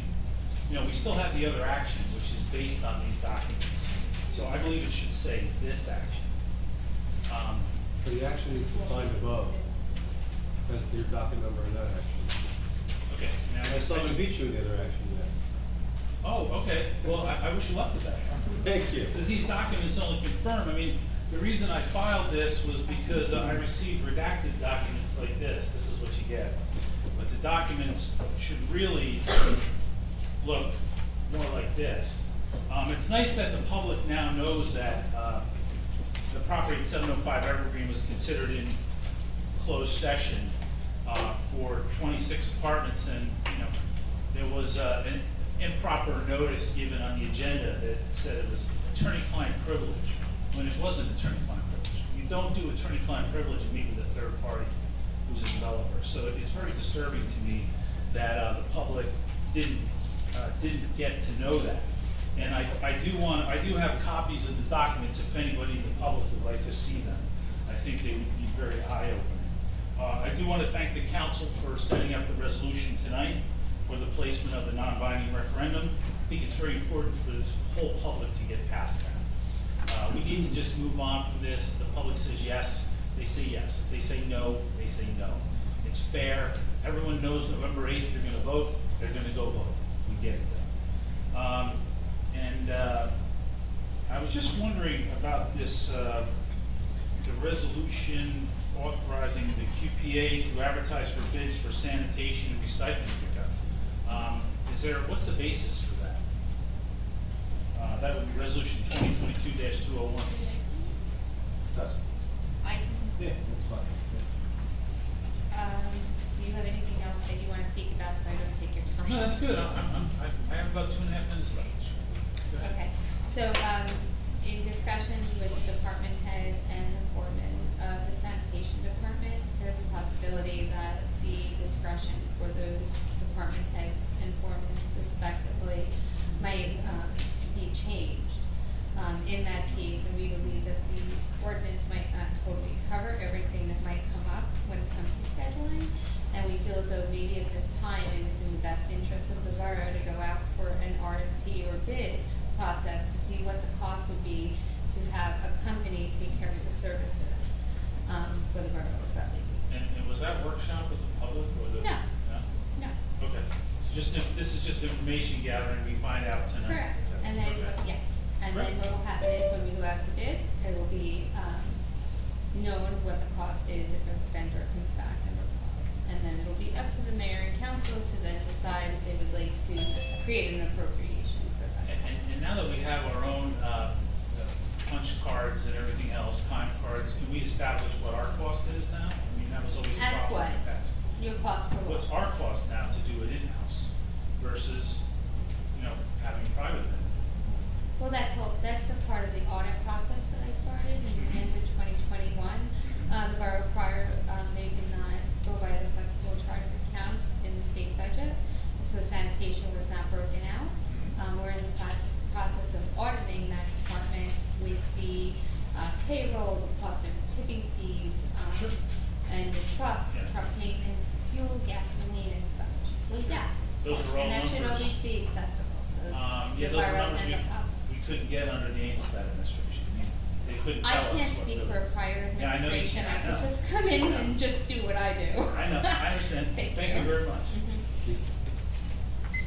Yep.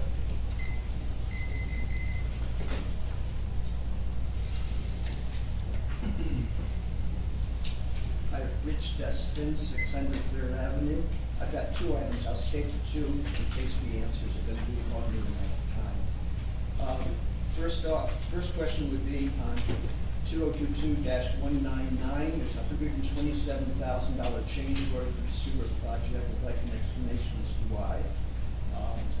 Secondly, on 200, I urge that we do not spend this additional $209,000 on the church until after the referendum. Those are my two items. Would you like me to talk about the On change the, order? 1 second here, because I want to make sure I'm specific, I give specific answer on this, yeah. So, the company so on the question of the $127,000.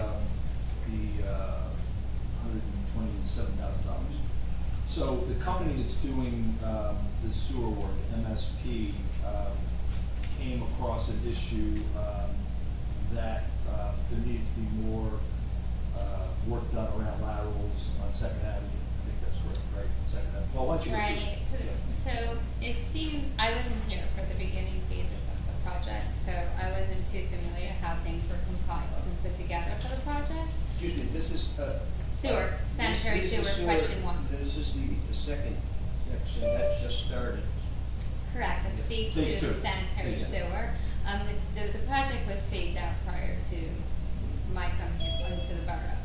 I had not reviewed the actual specs, and the specs that I did review didn't really go into the pipeline of the project. The award was given to the project as it was spec'd out.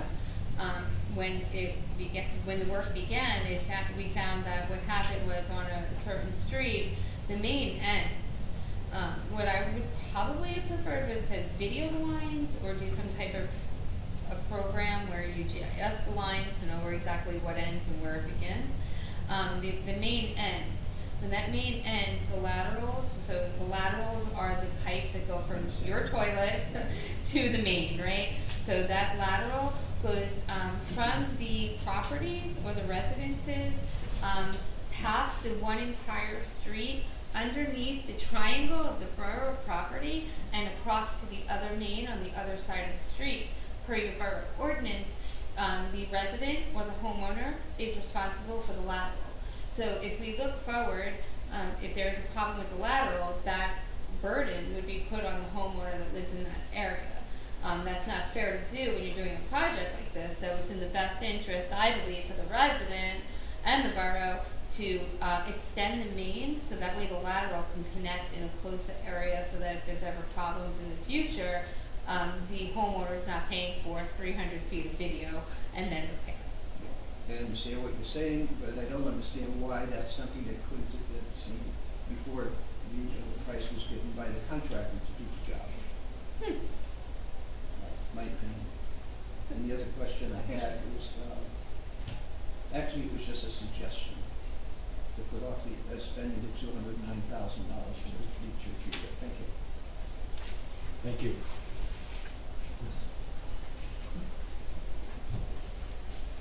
Terrence Wright, 406 Madison. On 2022-204, it states a resolution authorizing the placement of a non-binding referendum my reading that if the referendum was voted up or down, it's non-binding, the council will go against that referendum, or does it mean something different? It means what the plain meaning, that's correct. So the second question is, why isn't it binding? Oh, so, because municipalities are only authorized to put up binding questions to the public in certain circumstances. This is one. This is not one of them. Okay, thank you. Yes. Once you're ready.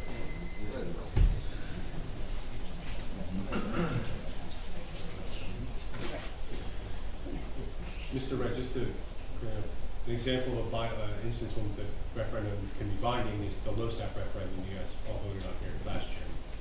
So the statute authorizes the borough to put up that question to the public in order to create the program. Thank you. Nancy Meadow, Ocean Park Condos. Regarding the resolution 2022-199, I just want the record to show that we always get change orders because some contractor didn't include something. Perhaps those people who always get the change orders are not the lowest responsible bidder. Responsible is the word that is most important, and I say that as a former government contractor. I want to discuss the resolution 2022-201. I'll just call it sanitation gate to be simple. And I see we have some representatives here from DPW. And I will go on the record as saying I did not want it privatized. I felt it would cost us too much. I have no idea what the figures are, but I will say I am glad it's privatized because I find that this department actually picks up the garbage. That's a big step forward. However, this year with Recyclegate, of which we were promised would take only 4 weeks to get answers in February, which I'm still waiting for. But then we also have Bulkgate and Brushgate. And I would like to see included in your RFQ, because this is big, this is quality of life. It does. You don't know what I'm going to say, maybe you do. I find it unacceptable that from May 12th to July 14th, you couldn't have bulk pickup. Like, really? Are people supposed to wait 2 months? This is not a third world country. It is mind-boggling that in a community where we do mostly grow our population, then people come down to open their house and bulk is not picked up. And now let's go with brush, which I just learned about last week. So I'm a city girl, I like cement, I'm not into shrubbery. From 6/13 to 9/12, it's not picked up. Really? When does it grow in North America, if not during the summer? And I understand it's a matter of personnel and trucks and parking. There needs to be something other than not getting services for 3 months. Personally, this whole bit with the stickers, and then I gotta go with the person with my sticker to prove that this doesn't work. I don't have solutions, but I have said before, we need to consider having contractors register with this borough if they want to do business in the borough. Right there, you're getting a little piece of change. I don't know, you don't want to strike the streets, the parking, the whole bit. Maybe you need a designated area where we all put the brush and once a month we come and get it. Now that we don't get plastic bags in Food Town, maybe we want to revisit the plastic film thing. I know it's important, but it does seem to be a cost thing. But something needs to be done about, again, sanitation gate, whatever we want to call it. I don't know how anyone else navigates this, but I do know that I have a new lawn care person, and I'm just like, I don't know. I mean, you don't just cut in 6/12 and then not cut again your shrubbery. You could cut it every week to really keep mine trimmed. So whatever this all comes into and your RFQ, I would prefer it not be based on the current services. Prior to sending that out, I think you need to figure out the rest of it because it's not just about tipping fees. It's about the labor involved. I mean, that's it. Thank you.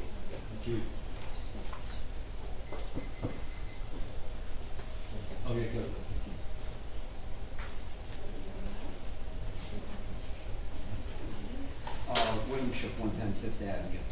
In reference to 2022-200 resolution, 319 Lorraine Avenue, I don't think that this should be voted on tonight because Councilman Weber, last council meeting, stated comments on this project as well as voted for it. So, Mr. Gannon, I believe that this should be taken away for that simple fact. It's conflict of interest, and he voted and he even stated comments. And if I'm not mistaken, he was told that anything referencing 319 Lorraine Avenue, he should recuse himself on. I don't think Mr. Weber had planned to vote on this resolution today, right? But he voted on it last time.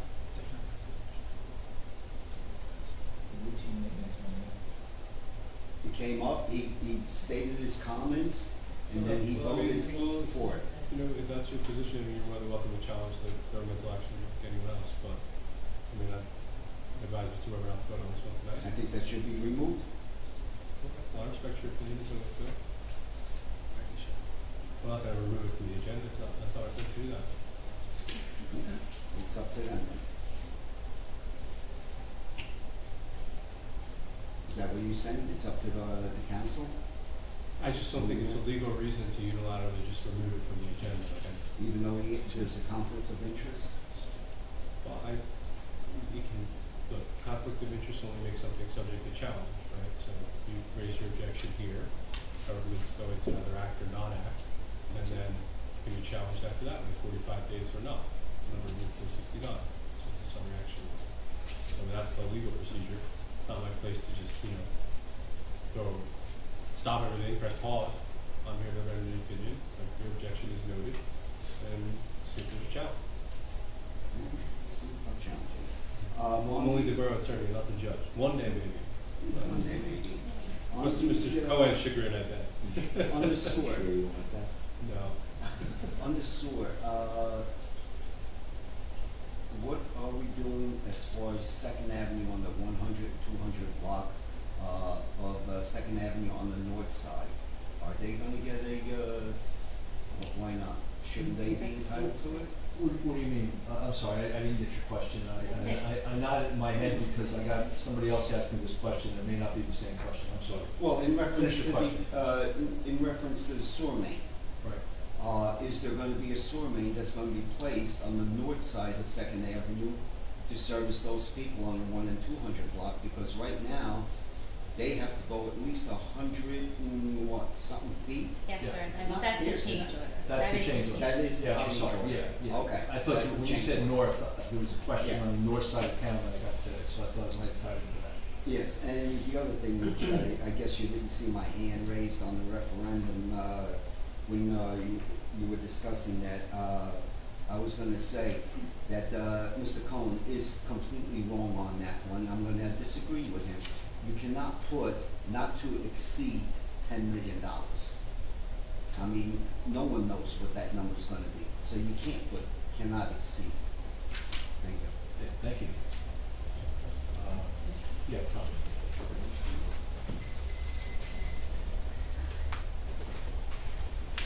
Tom Gavin, 414 Fourth Avenue.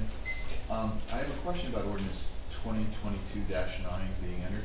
First, I want to state, since I've moved back to town, the service by the DPW is phenomenal. They're polite, they're professional, they do a great job.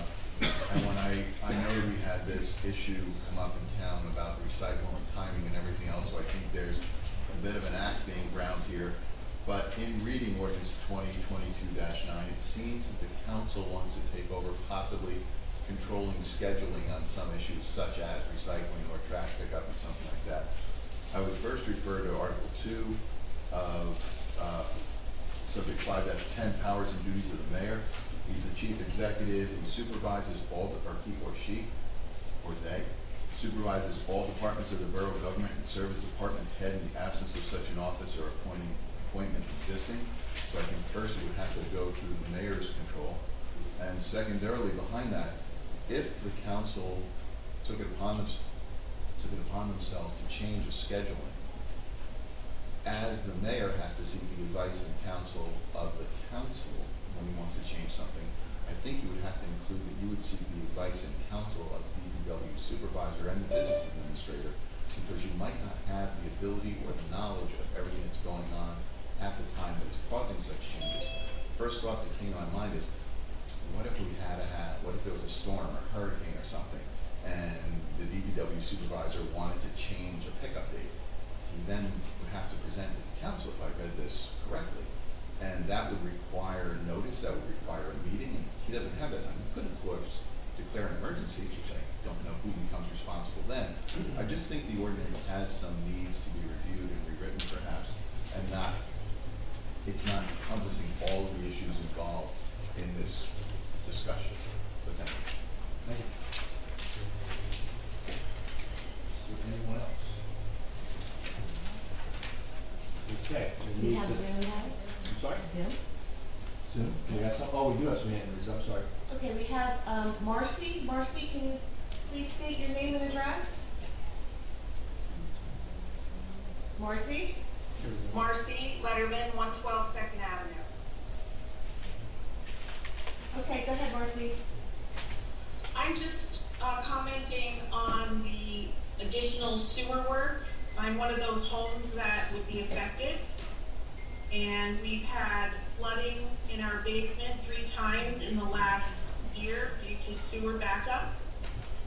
And, you know, we had to have people come in and dressed in full gear, and it was all fecal matter and so on and so forth. So these mains are old and you're doing all of this work, and I just, while I understand it's an addition and it, for whatever reason it didn't make it into the initial scope, I really believe it has to happen now. So I just wanted to let you know that it is a problem and that we would really like for it to be part of the remediation. Okay, thank you. Appreciate it. Welcome. Next, we have David Teslin, and I apologize if I botched your name. Can you please state your address for me? Yes, sorry, David Cycling, 108 Second Avenue. I'm a landlord of the 44 unit apartment building that the sewer work was done in the rest of the borough, but not our area. Ironically, the staging area was right in front of us, but the sewer pipes for some reason escaped us. And I believe that we as a apartment building, we have more backups and then a regular home, and but our neighbors should not suffer because of this either. So it's imperative that the sewer pipes are going to be replaced in front of for our properties for the 1 to 100 on those blocks. Okay, and can you just repeat your address for me? I'm sorry. 108 Second Avenue. Thank you. Okay, thank you. And next we have Scott Beaver. Yes, thank you. Scott Beaver, 200 Second Avenue. I'll just add to the chorus there. Really, I'm glad to see that it was on the agenda to complete the work at Second Avenue. Appreciate that it's an additional cost, but surely the cost, if we had to just do it in a one-off in 5 years or 10 years, would be more. So appreciate seeing on there, and also just thank you, Mayor and council members, for your work. Thank you. I don't see any more hands. Are we doing email comments? No, there weren't any. You checked before. Yes, I did. Okay, we'll move to ordinances number 9. First ordinance is 2022-08. Ordinance amending Article 2 Fletcher Lake Commission and Chapter 24 Commissions and Committees of the Borough's revised general ordinances to approve the Fletcher Lake Commission's revised charter.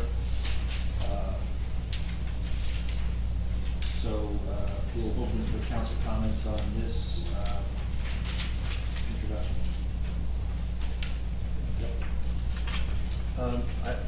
I am the liaison to the Fletcher Lake Commission, and I briefly described this at our last council meeting, but again, just to bring everyone current, the Fletcher Lake Commission has basically been operating under a charter that was over 20 years old, grossly out of line with the way the commission actually operates today. For example, the commission today is a combination of many resident volunteers. I think there are 10 official resident volunteers. And there are a couple of municipal liaison types. Myself from Bradley, a colleague from Neptune, some DPW representation, but it's basically residents. And maybe the fundamental difference with the old charter was almost all government employees as members of the commission. On top of that, the new charter, so we flipped that around to basically identify that it should be all resident volunteers and what their terms should be, and so forth, defining member roles. The other significant portion of the charter change tied to what costs for maintaining the lake are shared equally by Neptune and Bradley versus other costs that might be more heavily weighted towards Bradley or Neptune. For example, if it's the retaining wall on the Neptune side, that's Neptune's responsibility. Something like the bridge would be a shared cost. Something like aerators in the lake would be a shared cost. So I thought the commission did a great job adding greater clarity to that for all members involved, as well as for the two boroughs. So that's a very high-level description of what they've accomplished. I did sit in meetings with them, and it was a very thorough, very exhaustive process. Anthony DeMeo is the chair. He was here earlier, he may have left, but he did a wonderful job just coordinating everyone. I see Sal Galicetti in the back. Sal was a part of this. I don't know if there are any other commission members here from Fletcher Lake, but I thought they all did a great job. And now we're looking to introduce this to actually begin the process of replacing the 20-year-old charter with this new current charter.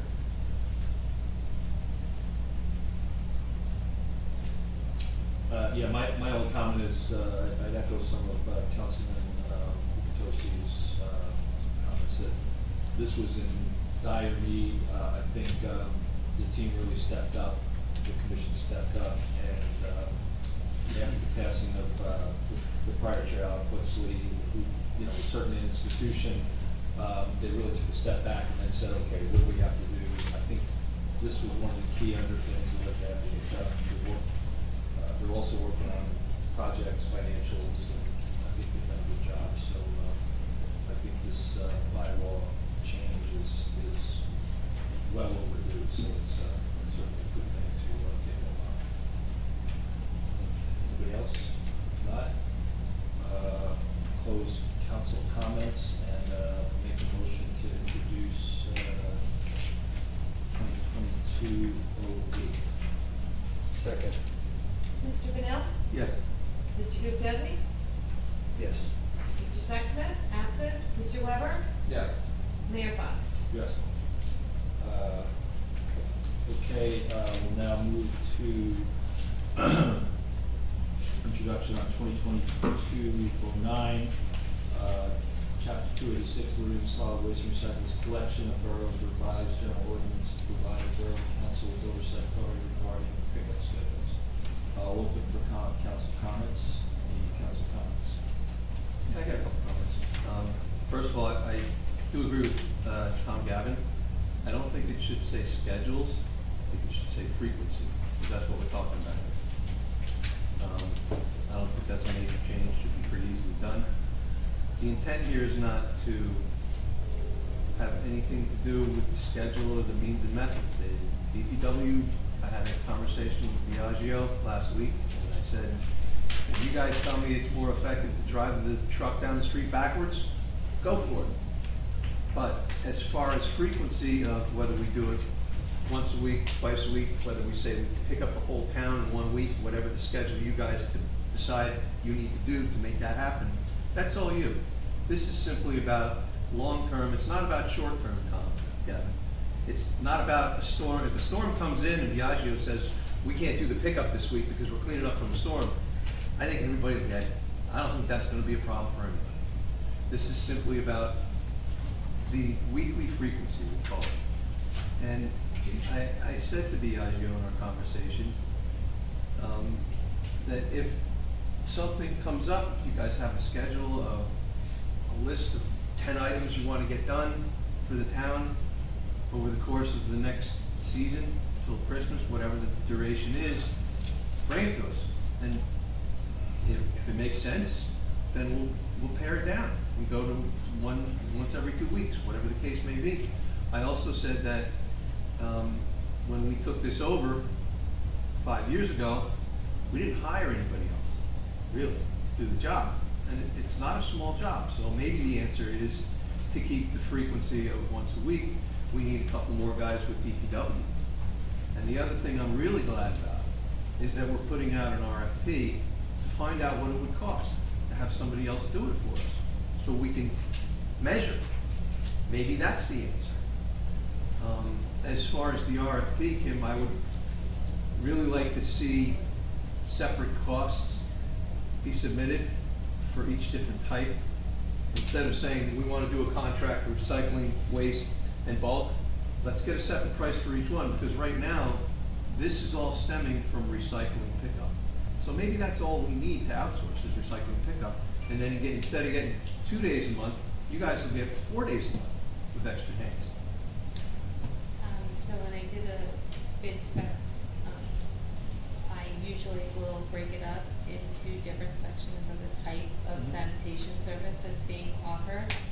I then option it out into an A, B, or C category, and I create a schedule. Yeah, really, I can show you the price. You're gonna get two different I created crews. for other towns as well. If we bring Delissa back, you're gonna get a crew that does the garbage and a crew that does the recycling. It's already segregated for them. So, is it? Same crew. Same crew, different days, but neither here nor there, it's different prices that they'll break it out, and then you option it out Yeah. if you did a once a week, if you did a bi-weekly, if you did something. For each different, basically for recycling and garbage pickup, is really what it boils down to. Yep. Okay, great. And I actually work with the, just so you know, I actually work with the engineer doing a bid spec for a sanitation bid, is quite complex. You have to take in each residence, you have to go into the condo units, you have to go into the apartment units, multifamily dwellings. You have to estimate how many people live in each dwelling, and so how many cans you accept, the size of the can, the type of can, and stuff like that.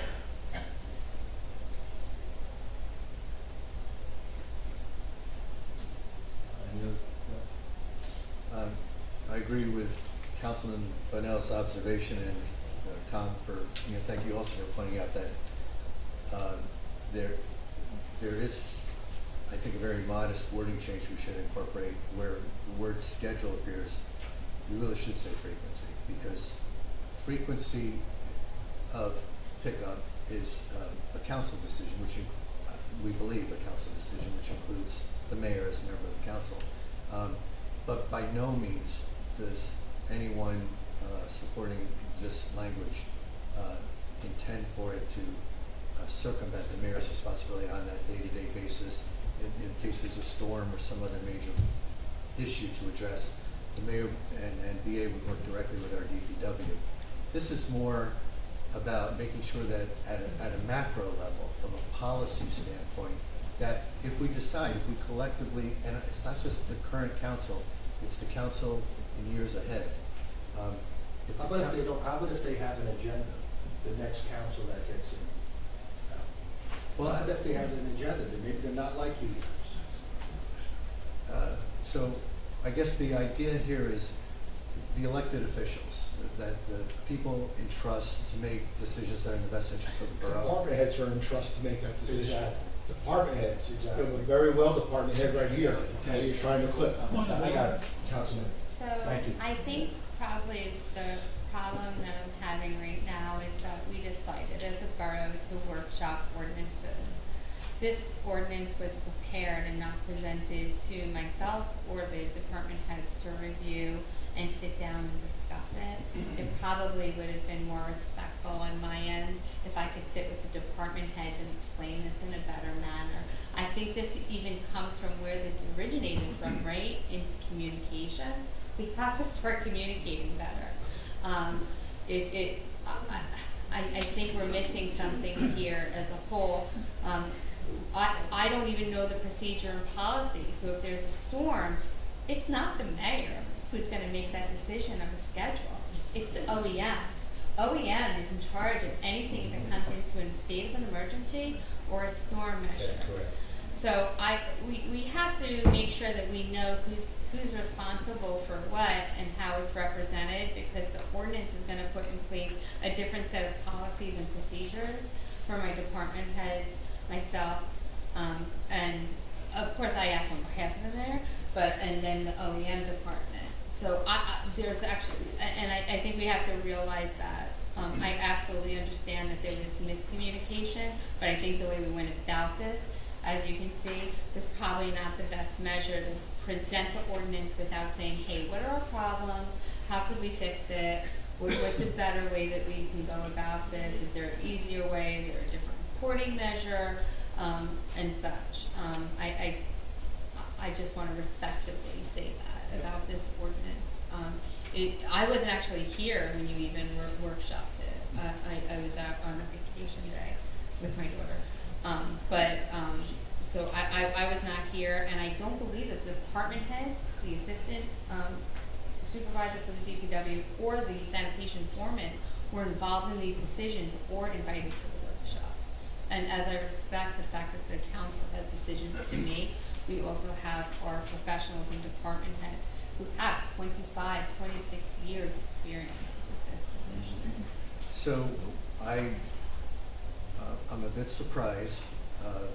Pat, I haven't chatted with you, but Biagio, I chatted with you a couple of times about this. So, and I left those conversations believing that you felt this was appropriate to place the burden on the council, not just on the DPW. In fact, I think you said to me, I would do the same thing. After I've got over it, Councilman Gutierrez, I respectfully disagree. I've been here for many years, and I know my thought process is for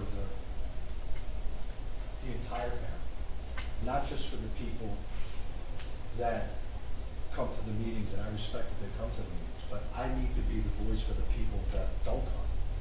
And I'm there for them, and I see and I gather information from my assistant and my foreman, what underlying issues that this took place or how it took place with the recycling. And I'm here to make sure that it runs smoothly, and I've gathered all my information, and I think I should be made to make that decision with the administrator and the mayor, because at this point he is the person in charge, and I don't think I need to have to come to a meeting to get approval for a decision that's made. That's the way I feel. Yeah, thank you. I guess just to finish my comments, setting the frequency of recycling, of bulk pickup of trash, is, I think, fairly universally considered a policy decision. I appreciate your position, gentlemen. But as a policy decision, as opposed to direction of employees, the mayor 100% has full latitude unless it's OEM in the case of an emergency. But the administration, I'll fold OEM with that, has full power over the direction of employees. I've been back and forth with this with our counsel, Mr. Cannon. I've talked to an expert on Faulkner Act, small municipality form of government, a professor at Rutgers, Mark Pfeiffer. Universally, it is believed that this is a policy decision to address and to set frequency, only frequency. Anything that interrupts your daily lives, any emergencies that pop up, any changes in, let's pick up Newark on this day instead of that day, that is purely within everyone's jurisdiction. But once a year, the same way it's done today, when the mayor decides, and again, I'm not talking about this mayor, I'm talking about future mayors, future council, any decision that today is made by that future mayor, virtually all municipalities believe that's a policy decision. If we double the amount of recycling pickup, that could improve, that could increase taxes. If we have the, and I'm picking a recycling, it could be trash, it could be anything. If we have the number of pickups, it could impact other policy issues such as public health and safety, pollution. Being policy issues, these are things that should be addressed by the, at least I believe, by the entire council, but it is in no means intended to restrict our DPW. What is this based on, Councilman, in terms of the recycling? This stems from the recycling, correct? The recycling decision that was made to go every other week. I haven't heard of this before then, or... I think that brought it to light, but it's not a reflection on the decision itself. It just brought to light that... It came from that. It brought it to light that the council It was, stemmed from that. the council was not aware that that decision was being made. And as I personally looked into it, I realized it really falls under the bucket of policy, and in fact... So it ends, the every week ends in September. I think 14th, we go back to every other week. So I have to come back and explain to you. No, you just were on video. No. Based on the decision No, yesterday. No, if the ordinance changes, no. Right. I wanted to go back to every other week. Right. So we have to come in here and vote on it, correct? If we're gonna do that, change that frequently, it would become cumbersome. I'd like to think that our DPW, working with the council, including the mayor, including the BA, would come up with something, and we say, this period of time, based on your data, and again, it's not just this council, future councils, but based on DPW's data, I'm making this up, January through June, it's X times a week, July through November, it's this time a week, but you set a schedule that the council agrees on. If there are deviations necessary, you handle them on a one-off basis, but I think the idea is the council should control policy in the borough. Is there a failure in the current policy? Because there are many policies within the borough on a day-to-day basis. The court administrator, the judge, and I, that falls under my jurisdiction, and I set the court schedule with the court administrator and the judge. So, I mean, how much government do we feel as though we need? Can we not improve communication? Do we have to set legislation to create such a communication measure? If I have a department head, an assistant of the department, and a foreman coming here saying, let's communicate, let's not legislate, is that not good enough to the council? And I don't even think it should have got to this level before it came here to the public. And the public might not agree because they want every week, or the public might not agree because they want every 2 weeks. Either way, the more government that we're creating, I just feel as though that's that much more communication that we could go against and not have together. Well, again, I can't speak for... I just don't know because we did not workshop this as a whole. So I don't even understand where it came from. Councilman Weber, do you have any comments? Sure, thanks. Councilman Benel and myself were the only ones on council when we changed the garbage pickup to doing it in-house, doing it in town, which by the way is not privatization, it's public. Our public servants do it. And we, when we voted on that ordinance, there was everything. We voted on every single detail. It was the size of the can.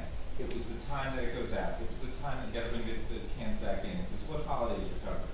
I mean, since then we've voted on the number of cans that a non-residential property can put out. So I think the frequency, and I would like to hear from Greg, the frequency, if we can get rid of the word schedule and put the word frequency, and that's not a big change, right? Because I agree with that. I mean, the word schedule appears all over the ordinance, so I'm not sure how at this moment I just change it to frequency and make everyone feel better. But I think the intent here is frequency. It's not the entire ordinance, Greg. If we did it, it would just be in the amended, suggested. I'll read it. Schedule for residential pickup, that's one. The schedule for residential solid waste pickup. 3 times. Okay, so you just want to change that to frequency? Frequency for residential pickup, period. So how would you handle the last sentence? It says public schedules for residential solid waste pickup. Publish frequency for residential solid waste pickup. So we literally just change the word. Councilman Weber, you finished? Yeah, no, I'm not even close to being finished. So I thought it was a simple question. So I think the intent here is frequency. Schedule implies you're doing garbage on Monday and you're doing recycling. That's not our deal. That's not but frequency to say it's once a week or twice a week or whatever. So to answer your question, Mr. Cannon, that the published schedules, in that case, I think maybe that would be frequency as well. So I just feel like the intention is frequency. But my point is, we voted on every single detail when we did this. We went to having the town do this. We voted on other details that I think at your request, the number of cans that non-residential folks can put out. So I think this is a change. And I hear what you're saying about communication, but I mean, the reality is 4,000 people had their recycling services cut in half, and there wasn't any discussion. The council didn't know it was coming. So I agree, communication would have been great, but there wasn't. So I think it's fine to have this, the frequency in the hands of the council. All other details can be handled by the administration, department heads. So I think this is an appropriate change. And I don't think it's going to be, world's not going to end because we make sure that the council has a say over it. We're going to change the frequency of pickup. So. Okay. And we lost the contract, by the way, for the sanitation, if you remember, Councilman. We were thrust into the garbage business. 30% higher overnight. It wasn't voted on. It was thrust upon us. And we did it. No, I know. But we did it. We did a great job. I know you My did. guys do a great job. You can Just do so it. you know. You had a very, Just so you remember. we could have taken the contract with Delissa that was 30% more. We could have And done we could that. have. But you guys You said, didn't. I know, but you said You you didn't. do it, you did it. And I agree. you did a Mayor great job. Engelstad says you guys gotta do it. No, On Christmas night. I understand. Hey, I was. That's when we were told we're starting in 3 Forget that days. part of it. Let's not forget what we all did. Right, and like I said, when we Ruin go on all sorts of Christmas. details, I think frequency is in the realm of the council. Okay, I'm gonna make a few comments. First, I don't think this is in the spirit, people can disagree with me, it's not in the spirit of our form of government, and we spent a lot of time on this, and when I look at the list of things that we have to focus on to improve our community, I'm not sure this really ranks really high. I just don't think it's good government. As DA Humphrey said, and I agree, I don't think the appropriate reviews were done with OEM, with our public works guys, with the BA.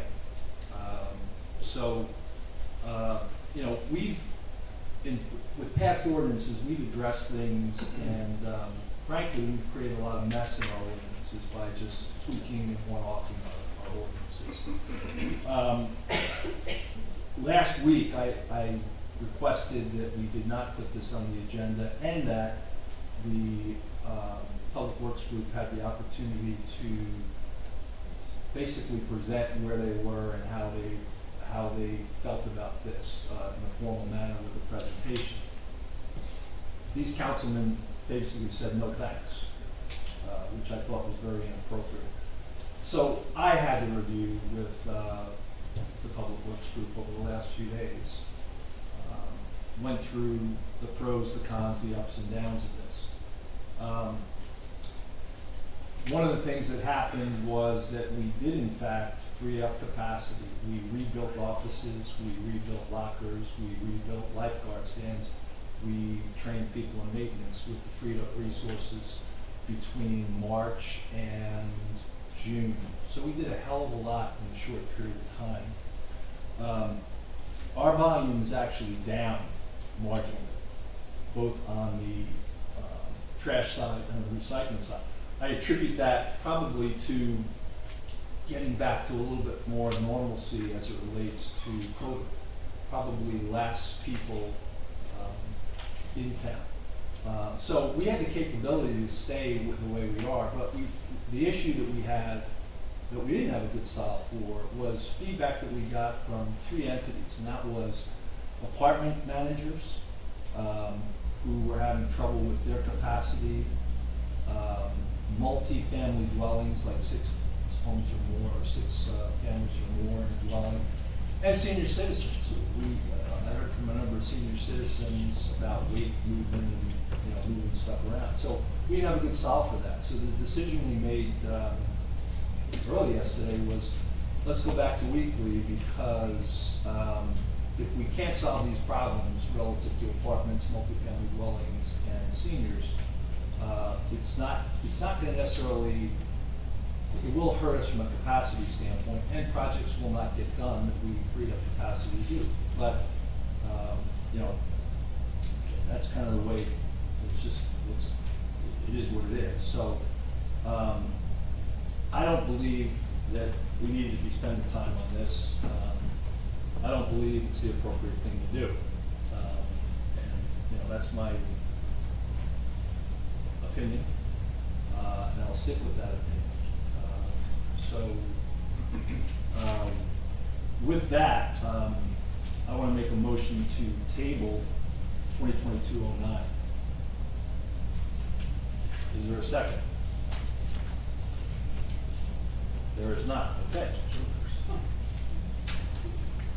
So I will then make a motion to introduce ordinance 2022-09. Second. Mr. Vanel? Yes.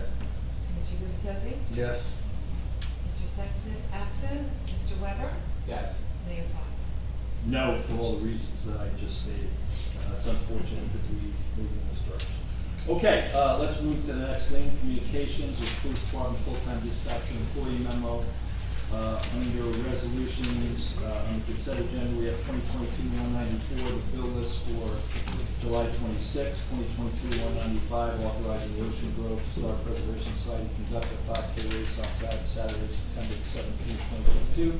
2022-196, authorizing Coastal Ribbons Association to conduct a silent disco in August and October on Fifth Avenue Beach. And 2022-197, authorizing a refund of the amount of $45 for a zone permit fee for 400 Mile Avenue. 2022-198, authorizing a lien redemption in the amount of $2,155.59 for 506 Park Place. Make a motion to approve the consent agenda. Second. Mr. Vanel? Yes. Mr. Gubatose? Yes. Mr. Sexton is absent. Mr. Weber? Yes. Mayor Fox? Yes. Going to the individual resolutions, 2022-199, authorizing a change order and supplemental agreement, number 1 for the sanitary sewer rehab project, phase 2, increasing the project amount by $127,104. Second. Mr. Vanel? Yes. Mr. Gubatose? Yes. Mr. Sexton is absent. Mr. Weber? Yes. Mayor Fox? Yes. 1 second here.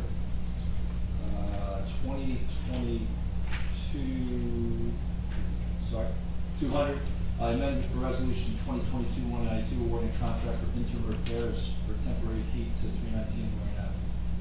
Second. Mr. Vanel? No. Mr. Gubatose? Yes. Mr. Sexton is absent. Mr. Weber? Mr. Weber, not voting on this. Sorry. Mayor Fox? Didn't I vote on this last time? I mean, No. this is what we voted on last meeting. Yeah. And I checked with the legal folks and they advised that we should. So just so everybody knows, before I voted on this last time, I asked our legal counsel and they said, this is like routine maintenance on a borough-owned property. So, you don't want me to vote, I don't know. I don't think you should vote on it, Joe. Okay, great, thanks. So I will abstain. Okay. Mayor Fox? Mayor? Yep. Yes.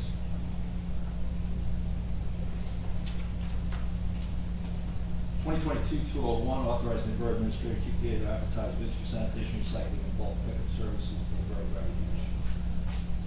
Make a motion to approve. Second. Mr. Vanel? Yes. Mr. Gubatose? Yes. Mr. Sexton is absent. Mr. Weber? Can I ask a question about this? Was this discussed with the department heads? I think just left, so I don't know. Was this discussed with the? She said no. Sorry? She said no, it wasn't. She said this wasn't discussed. Communication, that was all part of the speech. Wait, is that? This was discussed with that department, yes. This is different, Pat. This is the This is something different. advertising bids for sanitation. Yeah, that's why, I just want, because we were talking about that stuff, that's why, okay. I'm gonna vote yes, so just thank you for answering that question, thank you, yes. Mayor Fox? Yes. 2022-202, resolution authorizing settlement of matter pending before New Jersey Government Records Council entitled OWAH/AAGARI versus Borough of Bradley Beach, DRC number 2018. Make a motion to approve. Second. Mr. Bennett? Yes. Mr. Gubatose? Yes. Mr. Sexsmith? Absent. Mr. Weber? Yes. Mayor Fox? Yes.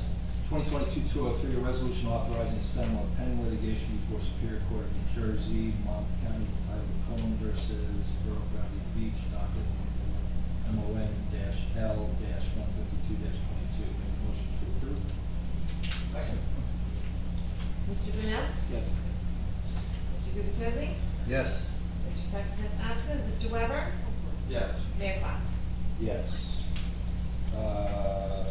2022-204, resolution authorizing the placement of non-binding referendum question on November 8, 2022 general election to consider whether the borough should renovate public property and vacant structure located at 319 Avenue, Block 41, Lot 1, in order to create a municipal community center. Make a motion to approve. Second. Mr. Bennett? Yes. Mr. Gubatose? Yes. Mr. Sexsmith? Absent.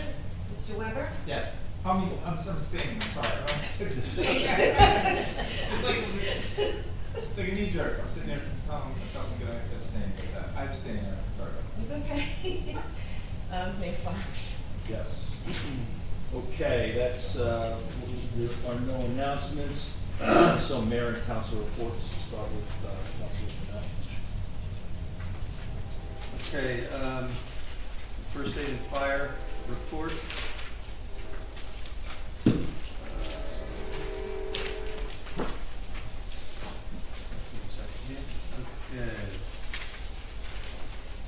The first aid squad for the operational. Let's try this one more time. For the operational period ending July 26, 2022, the squad responded to 23 day calls, 7 night calls for a total of 30. 22 were for medical, 6 were fire. The squad provided medical coverage for the beach with 88-55 or beach response unit on the weekend and due to the excessive heat. We manned the unit daily for safety of our citizens and our guests. The squad conducted an in-house drill for the safety and education of the members on animal safety and equipment placement. The squad required no mutual aid during the operational period. They fulfilled 100% of their assignments. The fire department, for the same operational period, responded to 6 requests for the department. The department congratulates the following members for their accomplishment of completing the first summer day class at the Monmouth County Fire Academy. Firefighter Kyle Hagerman, firefighter Eric Cortez, both completed the training courses for firefighter 1 and 2, attained their Pro Board certification and New Jersey State firefighter certification, and both are now responding to calls with the department. The department required no mutual aid during the operational period and fulfilled 100% of their assignments. And as usual, they're always looking for more volunteers. You can go down there, you can go to the website. There's all kinds of ways to get involved, so please do. That's the end of my report. Thank you. Sorry, I had to step back there for a minute. Still waiting. Councilman Gubatose. I am the liaison for Fletcher Lake, and as many may recall, over the past month or 6 weeks, there was a concern that 14 memorial benches had been removed. But I'm very happy to announce that a couple of representatives from the Fletcher Lake Commission were able, in fact, to meet with the mayor and our BA, and the chair of the Fletcher Lake Commission, Anthony DeMeo, told me it was a very productive meeting and that he felt a lot was accomplished, that our administration is making a very strong effort to now coordinate with them in replacing the benches, and in fact, our DPW has taken another project under their wings to actually build benches that will be used as replacement benches. So Mr. DeMeo was very excited about this great spirit of collaboration, and Although he didn't have an exact time frame, my understanding is, he thinks the benches, they take time obviously to make, but he thinks the benches may be replaced within the next 4 to 6 months. That was a sense I got from my conversation with him. I'm also the liaison with the Sylvan Lake Commission. I actually see a couple of Sylvan Lake Commission members in the audience, so I will try to represent you folks well with these comments, but the Sylvan Lake Commission is still hopeful that they'll be able to work with the mayor and our BA to strengthen the communications regarding the commission and activities related to Sylvan Lake. The 3 items of note are the East End Park, landscaping and trees. There apparently are some questions that they again would like to talk to the mayor and the BA. Also the proposed sidewalk and grant application with the engineer planning that was presented a few meetings ago. They'd like to come up to speed on that and make sure they're involved. And they've also raised concerns, I believe already, with the BA and the mayor, but they're anxious to resolve safety concerns related to the winter fencing. So those are 3 outstanding issues. And again, I think the hope there is that they just strengthen communications with our administration. Mr. Mayor, the one other comment I had, it's not regarding anything I'm personally involved with, but we, the council, did receive an email from Julia Rand about a need to expand budget in order for her performance to be completed in later this year. Is that something you were going to address, or? I was not, because it happened this afternoon and it needs to be addressed, but it's premature. We have to really have a conversation and figure out exactly what's what with that before we proceed. It just came up this afternoon. Okay, I'll mention for the public's benefit that Ms. Rand, who's in charge of our Arts Council and our performances, arts performances throughout the year, has run out of budget, and she just today did request the council to consider adding $5,000 to the Art Council's budget. I won't make any motions at this point. I just want to make sure that the mayor was aware of it, and if there's any consideration. I'm well aware of it. Okay. That concludes my comments. Thank you. Thanks, Mr. Mayor. I hope everybody knows that we are under some water restrictions. The water producers got a call from the water company. They're asking people to abide by an odd, even watering schedule for outdoor. Obviously, you can use water indoors every single day of the week, which is good. But outdoors, they want it to be odd, even based on your address. So please abide by that. And this is what the water company says. If people abide by that, we may not have to go anything more strict. I'd like to congratulate the firefighters in training that completed that training, Kyle and Eric. At least Kyle, I knew from he was just a young kid running back and forth in my house. So it's great to see that. It's been a tough week in terms of weather, a week plus I'd say. Trees obviously make a huge difference. I don't know about you, but I just see such a huge difference when you're in weather like this and you're in the shade of a tree as opposed to when you are not. I know the Shade Tree Commission is diligently working to make sure that people that got new trees this spring are keeping those bags watered. That's really important. It's, they have a recommendation of like once a week, but in weather like this, it's got to be more than that. So they're trying to reach out to those homeowners. The grass in your planting strip is probably toast, probably like well done toast. It's maybe a little less well done toast if you have a tree.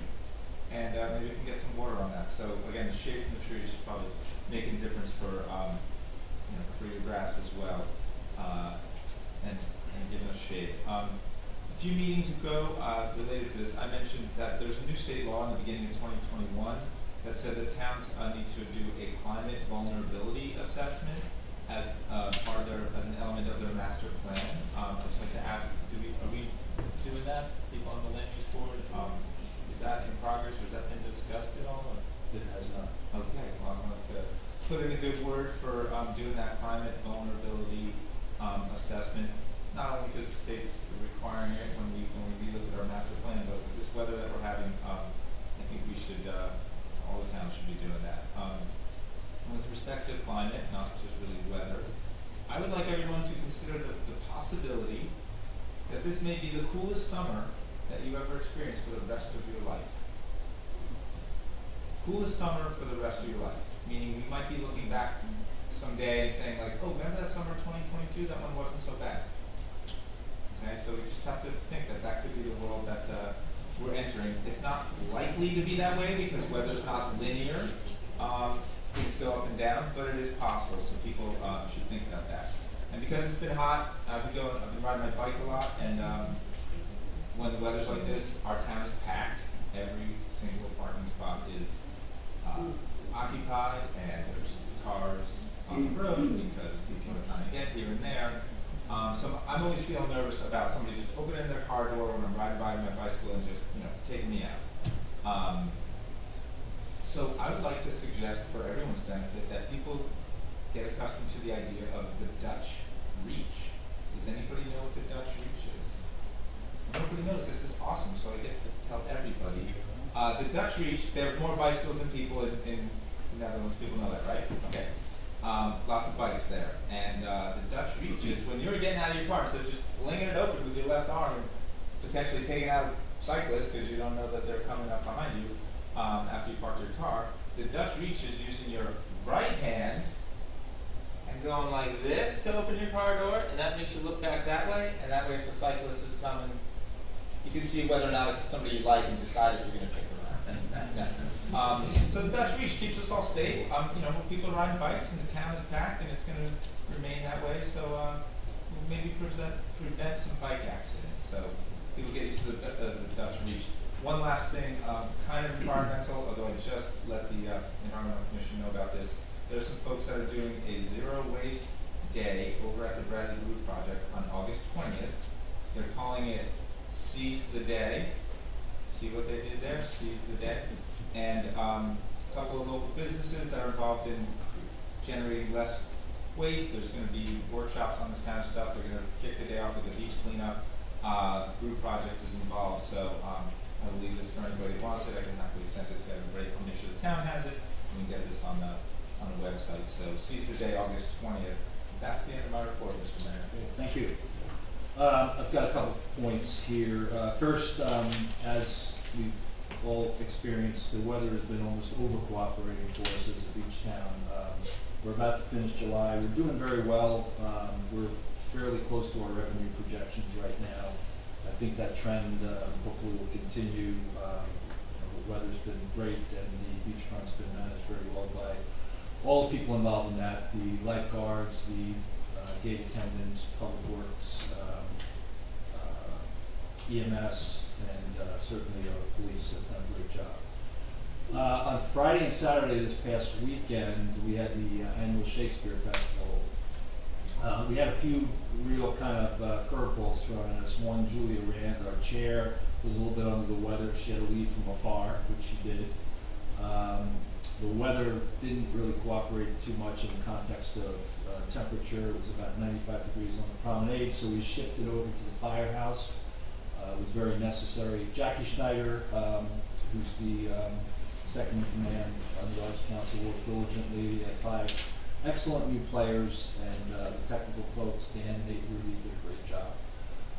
On that line of arts, for those who don't know it, the Cinema Labs, which used to be the Beach Cinema, has reopened kind of as a pop-up between now and I think the first week of September.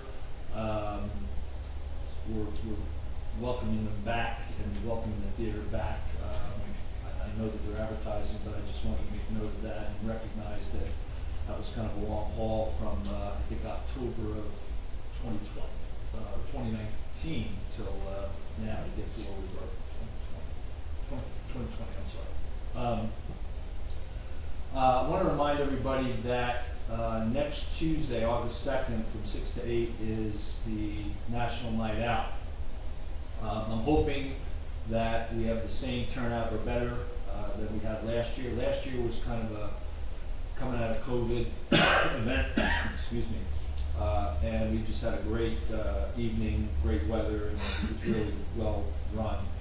Sergeant Joseph Scalaro is leading the effort with Chief Guida's team, so It's designed to really heighten crime and drug prevention awareness, generate support for local anti-crime programs, and strengthen the bond between our police community and the community. So I'd really encourage people to come out. It's down on the promenade, right around Fifth Avenue. It starts, and it'll be pretty significant. There's food, drinks, games, contests, you name it, they have it. So please join, donate, participate. It was a great event, and we want to continue that sense of community. Excuse me. Yeah. On the Lorraine Avenue Church, we spoke a lot about it already today, but you know, we are coming to the end of a 2-week survey. We've had great response thus far from people, and we appreciate that. I mentioned a few ancillary statistics, but the real report will come out hopefully by the end of next week. But as soon as I find that out, I can communicate that on the website or in a newsletter update. It's exciting that we're continuing to make progress on this project. I do want to make a comment, though, and I'd be remiss if I didn't comment on this, in my opinion. I would say I was kind of saddened by a couple of ads that were run in the newspapers by the Friends of Bradley Beach. And, you know, on the one side, they asked people to participate in the survey, which was great, but on the other side, they used terms like the survey was overstated, the financials were overstated, misleading, and just used, you know, words that really cast an aspersion on the process, which everybody has the right to say just about anything they want to say, but people who have the right to say something and the right thing to say are two different things, and I was very disappointed by those comments. On to the library, a couple things towards the end of July. Gazebos, story time, Fifth Avenue. Check their website for that. And again, iPads are available, and they have a Wi-Fi hotspot at the library that you can utilize. And that is my report, and we'll now move to public comments. Yes.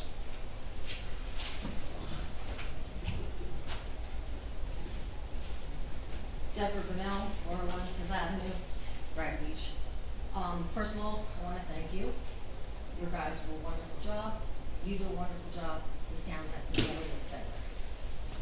I think it's a very sad day for Brighton Beach when people sit here in suits and ties and disparage these men publicly about their job, what they do, what they're capable of doing, what decisions they can make.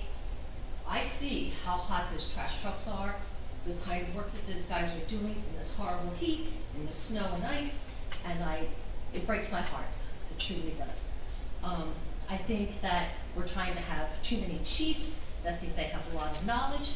We hire these guys as experts. I think they should be allowed to do their job and make those kinds of decisions. I don't think it needs to be spread out amongst the council in town. I also, somebody mentioned, I think Mr. Weber, you said you were here when we switched to this. How much money did we save the town when we bought trash trucks and started picking up our own trash, recycling, etc.? Is there a dollar number? I don't know the answer to that. Well, we started with a truck that Alan was gonna junk. And what was Delicious bid? Was it over $1 million? If I could be totally mistaken, but I think it was in excess of what their rates suddenly went out of control. Over 40%. Right, which is why we suddenly decided to do it in-house. So why all of a sudden are we suddenly soliciting other people to come back in and do it? I don't get it. I also think that changing the wording of this on the fly and thinking that's okay for the public is terrible. I don't understand how it wouldn't have to go back for review before it could be presented again in a public situation. Thank you. Thank you. Yes.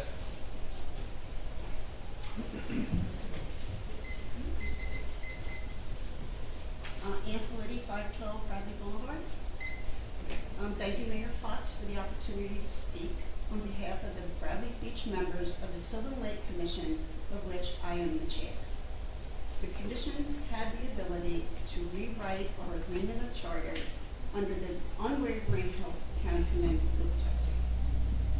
The charter defines our relationship with the governing body of Bradley Beach. Said agreement was submitted, agreed to, and signed by all necessary parties. The Sylvan Lake Commission purpose is to be an advisory committee to the town. As such, we firmly believe that improved communication is a necessity to positive forward progress. To illustrate what we consider to be a lack of two ways of communication, I would like to point out the following.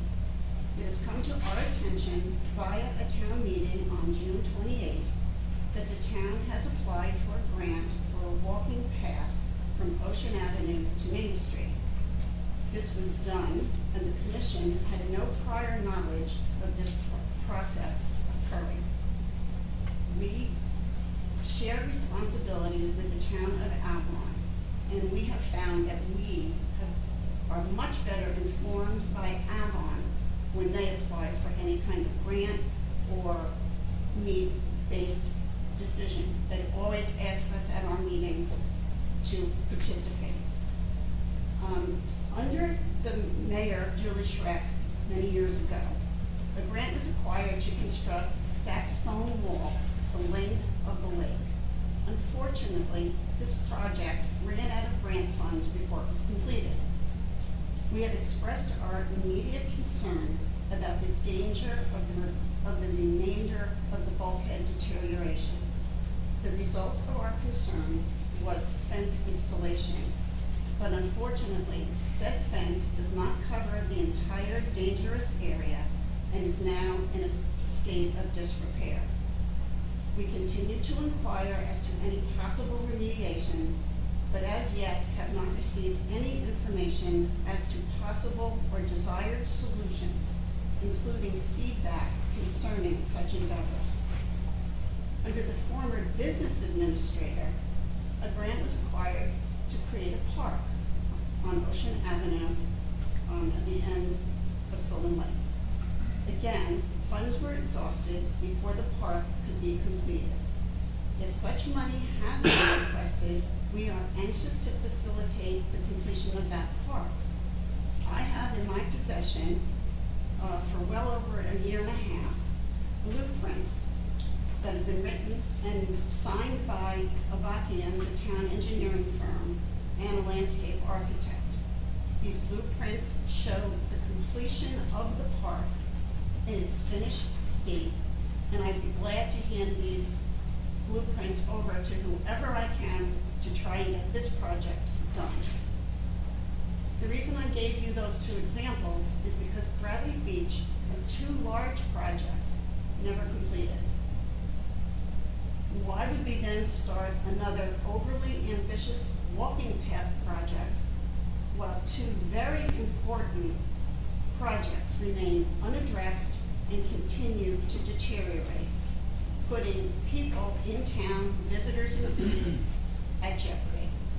The commission feels we should be included in discussions regarding these types of issues. We are not. There is a possibility of a huge lake dredging project looming over us. And if we don't learn or aren't allowed to communicate with each other, this project could be a mess. We want it to be a success.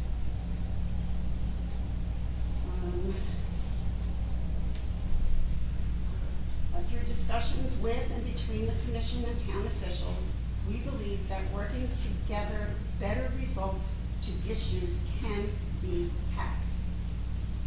Communication is the key to that happening, and I thank you for letting us put that out in front of the council. Thank you. Oh, and by the way, the other thing, a method of communication that we have right now is I get papers that's to do work orders. And I'd like you to know that I've done 2 of them, both on the same day back in May, and the work still has not been done. Thank you. Thank you. That's it.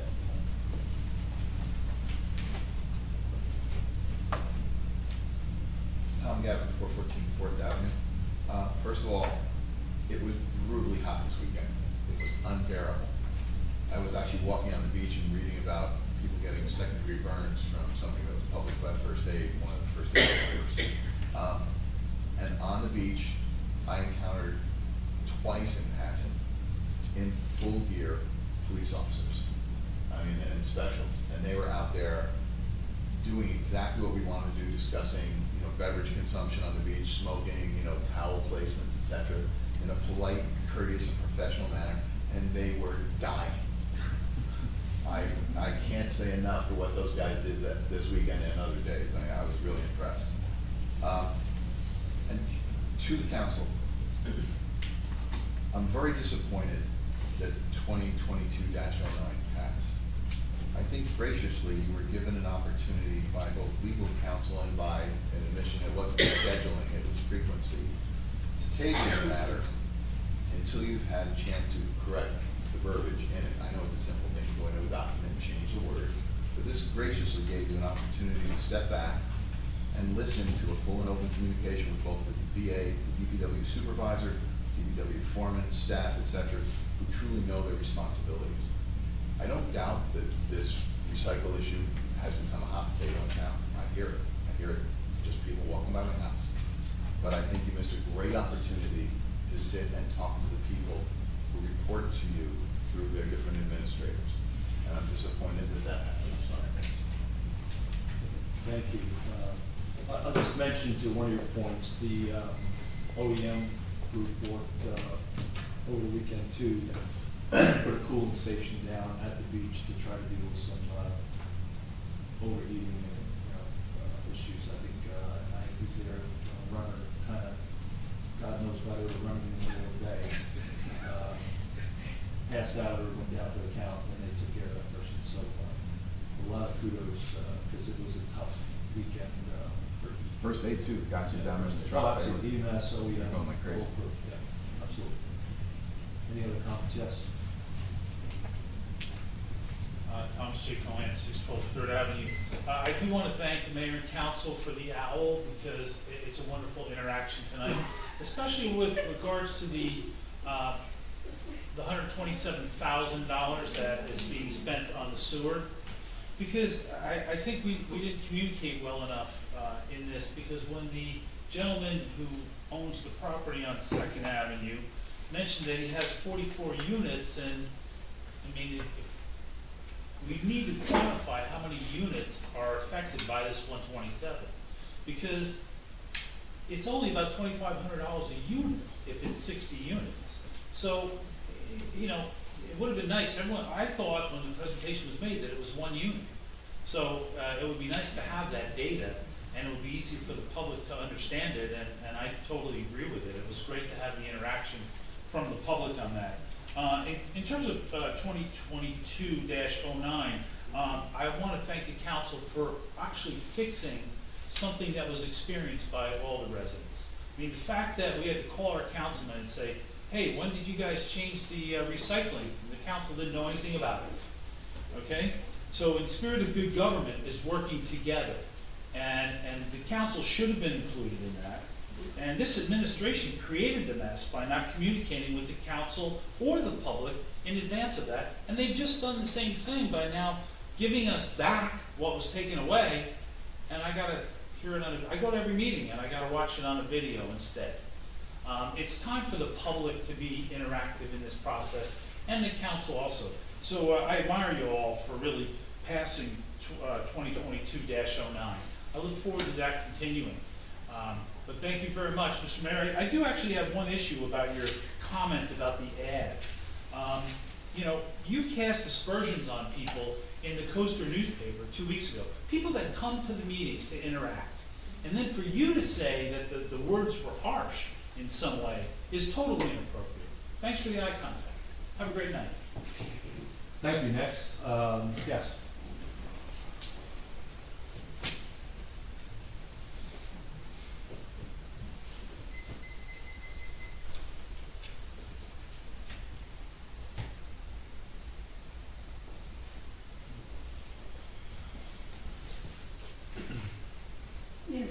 Ocean Park condominiums.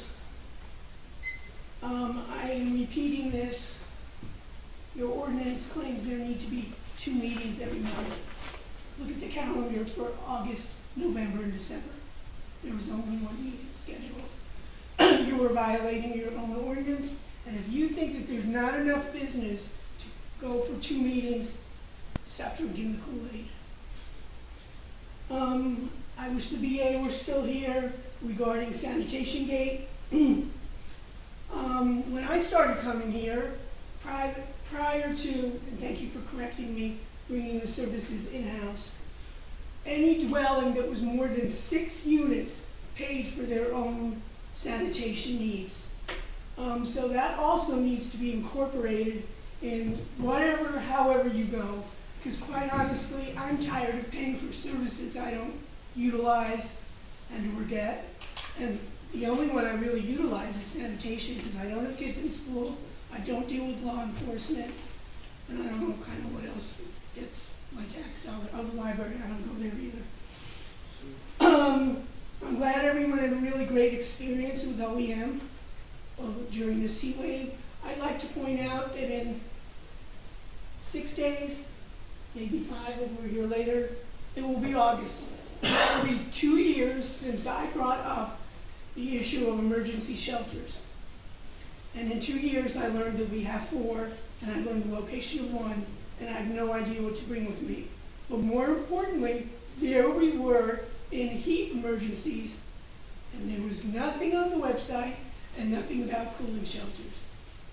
Gee, and I can't wonder why when I click on OEM on the website, it only lists law-related people. That department needs to have a representative from every single department in this town. To think that law enforcement knows what it entails to grab everything off the beach and secure things down is ridiculous. These other departments bring expertise which keep us safe. Regarding things that were inaccurate supposedly in the paper, I would suggest don't throw stones, because I can make a list, Mr. Mayor, and I mentioned some of it tonight, of inaccuracies, and I'm using that word very kindly, that have been presented from you. And what I'm also curious about, because we know our priorities are different, and I do find sanitation, quite honestly, to be a serious priority. There is, from a publication from Meridian Hackensack, and apparently our rec center is hosting a seminar. Maybe I didn't pick up on it in a meeting. I can't imagine that it wasn't approved. But again, now they are a for-profit organization. This is not one of our little charity things that we're supporting indirectly. Who's paying for the sanitation department that's going to clean up the mess that's there? Who's paying for security? I would think that this is something that needs to be policy, as we've discussed this evening. And I know you don't answer questions, but it would be really nice if maybe at the next meeting you could address concerns that people have asked from this meeting. Because quite honestly, every time you sit there and say nothing and or give inaccurate information, we kind of know why. The public is not stupid. Thank you. Thank you. Yes.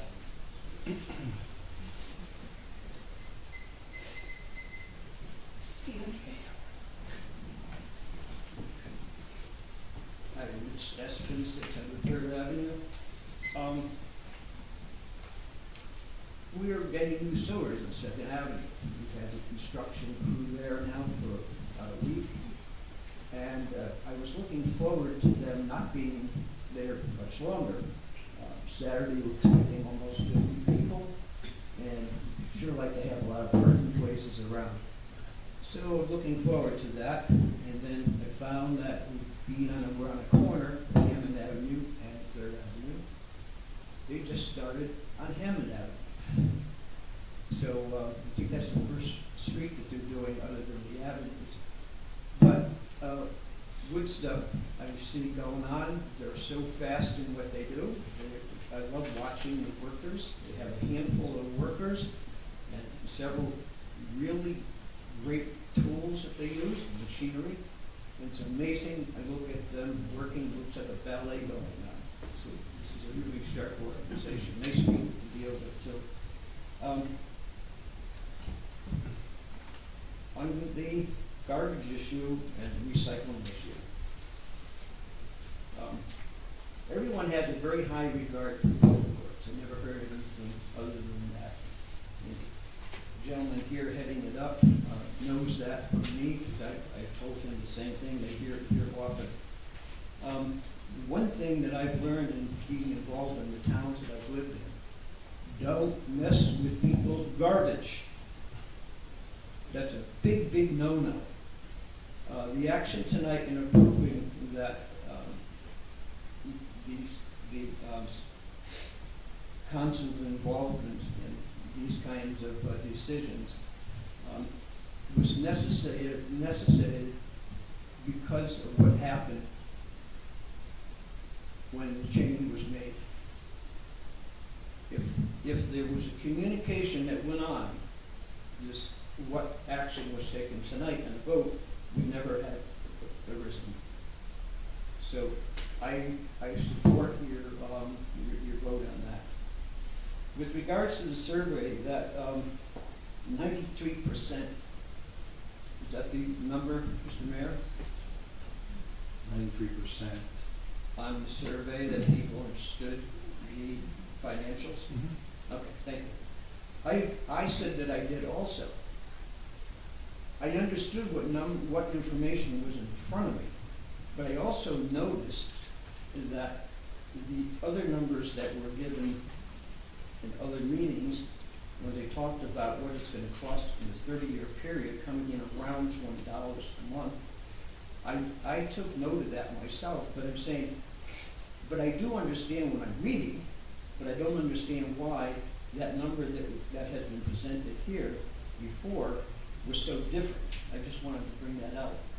That might have something to do with the 93% being the same way that I was on. Thank you. Thank you. Anyone else? Yes.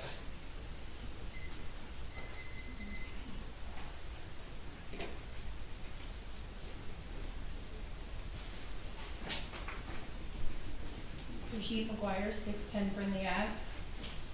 We were on Zoom staring at the wall for the first hour and then walked over when we couldn't see who was speaking in the room. Can anyone make a statement to why the owl is not working? It is working. It's not working. We see nobody. We see that screen. We see the wall.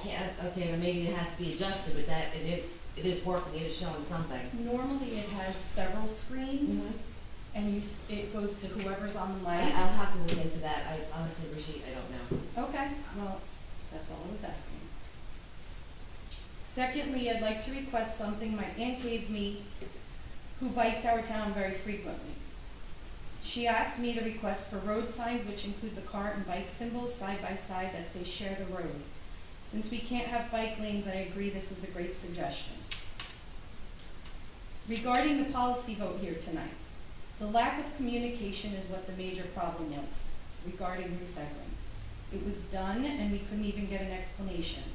So my answer to the VA's question regarding how much more government do we need, it's not how much, it's that we need fair government, not a dictatorship. We need a democracy. We, the public, have the right to input for policy, and that is via the entire council. I ask you to understand the perspective of the residents when you fight so hard for that power without our council. We stand here and feel like, why are we left in the dark? And I don't feel this is about any complaint against DPW.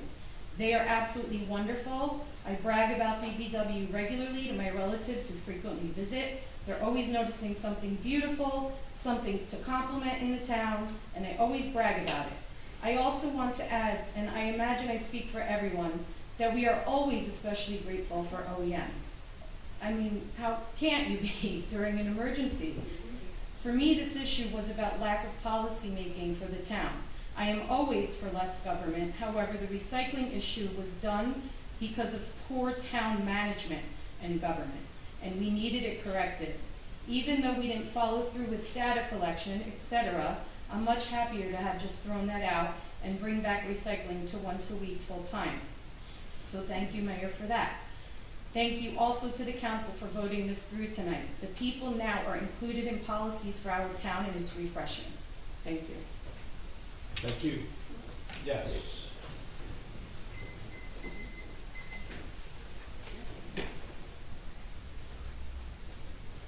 Dr. Tom McGuire, 610 Brindley Avenue. If I can make a suggestion about the owl, if I don't know who's in charge of it, but it was frustrating being at home knowing we just got it and it's brand new and it's doing nothing. The camera's from there right now, not from here. So just so you know, we just spent a lot of money on it, but I'm not using it. Next is about the referendum. I just found out that it's non-binding. I thought the referendum that we were doing is going to affect, meaning like we get a say in it, so we really don't have a say in it, correct? I think yes. Anyone? We do? I think yes. But it's non-binding, so it actually, when we vote on it, you guys still make the vote, correct? So why do we just not do the referendum? We have a survey that just went out to a lot of people, and almost everyone responded. I know they aren't all residents, but you should be able to get the gist from just that. Why do we have to wait? Because we're going to spend, I think, what was it, $250,000 to fix it, to get it up to code, or to get it to operate, and we can vacate that or bypass that, and we can just, you'll have the information. Why do we have to have a referendum when you're going to vote on it anyway? Obviously, because we've been talking about having a referendum for a year, and this survey talks about. But I think what we thought when we said referendum, like I'm sure people behind me might think the same thing. I thought I was voting on it. I thought I was going to get a yes or a no, and that was it. You will get a vote on it, and I too thought it was binding until Mr. Cannon explained to me. So you just said that. I think, Tom, Doctor, the council, whether it's this council or whether it's next year's council, will be very influenced by the referendums. Yeah. So I think all residents will have a say by casting their vote. We've been promising the public a referendum for probably close to a year. I haven't gone back and checked. I've been wanting it, but I even asked the last meeting to speed it up so we can get it, but I just still don't understand why. Can it not be binding? Is it illegal to make it binding? I know he said something like that. I know there's only certain circumstances it can be. This can't be at all binding? No. No. All right. Why don't we get that information beforehand? I prepared a resolution like a year ago, it said non-binding. You did? So I'm not really sure. July 27th, I think last year. So we've always known it's been non-binding? Yes. I was not aware of it until. You were not aware either? Until I saw that. I know, you know it, he prepared it, but I'm saying, I bet you, I'm just saying from a public standpoint that if someone would have came and said, hey, so I want to let everyone know, we're doing a referendum, it is non-binding, we have the last vote. I think people would have just said, screw the referendum. I know we get a voice, but it's really not a voice. So, yes, we're not going to do anything. And yeah, that was it. Thank you very much. Okay, I'll make a motion to adjourn. Second. Oh, I'm sorry, there's Yes, one sir. hand up. I thought there wasn't, but there is one. We have Paula Gentempo. Hi, Paula. Snuck in my hand. Paula? Are you there? Tremendous.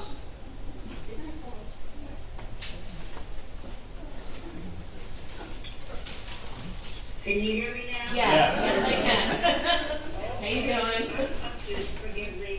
Okay. Just a few comments. Number one, survey was skewed against those who support the restoration.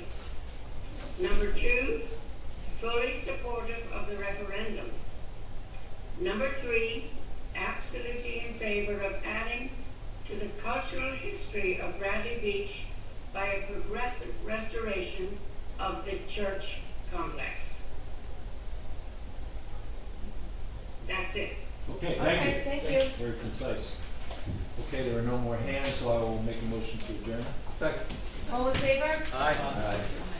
Thank you, everybody. Have a good evening.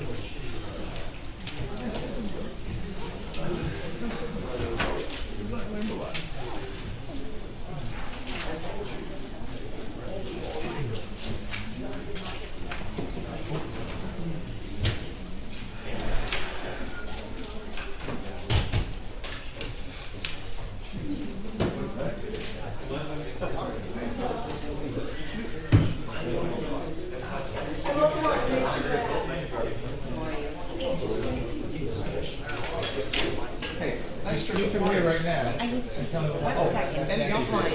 Oh, thank you. That's right. I'm gonna call you out of that.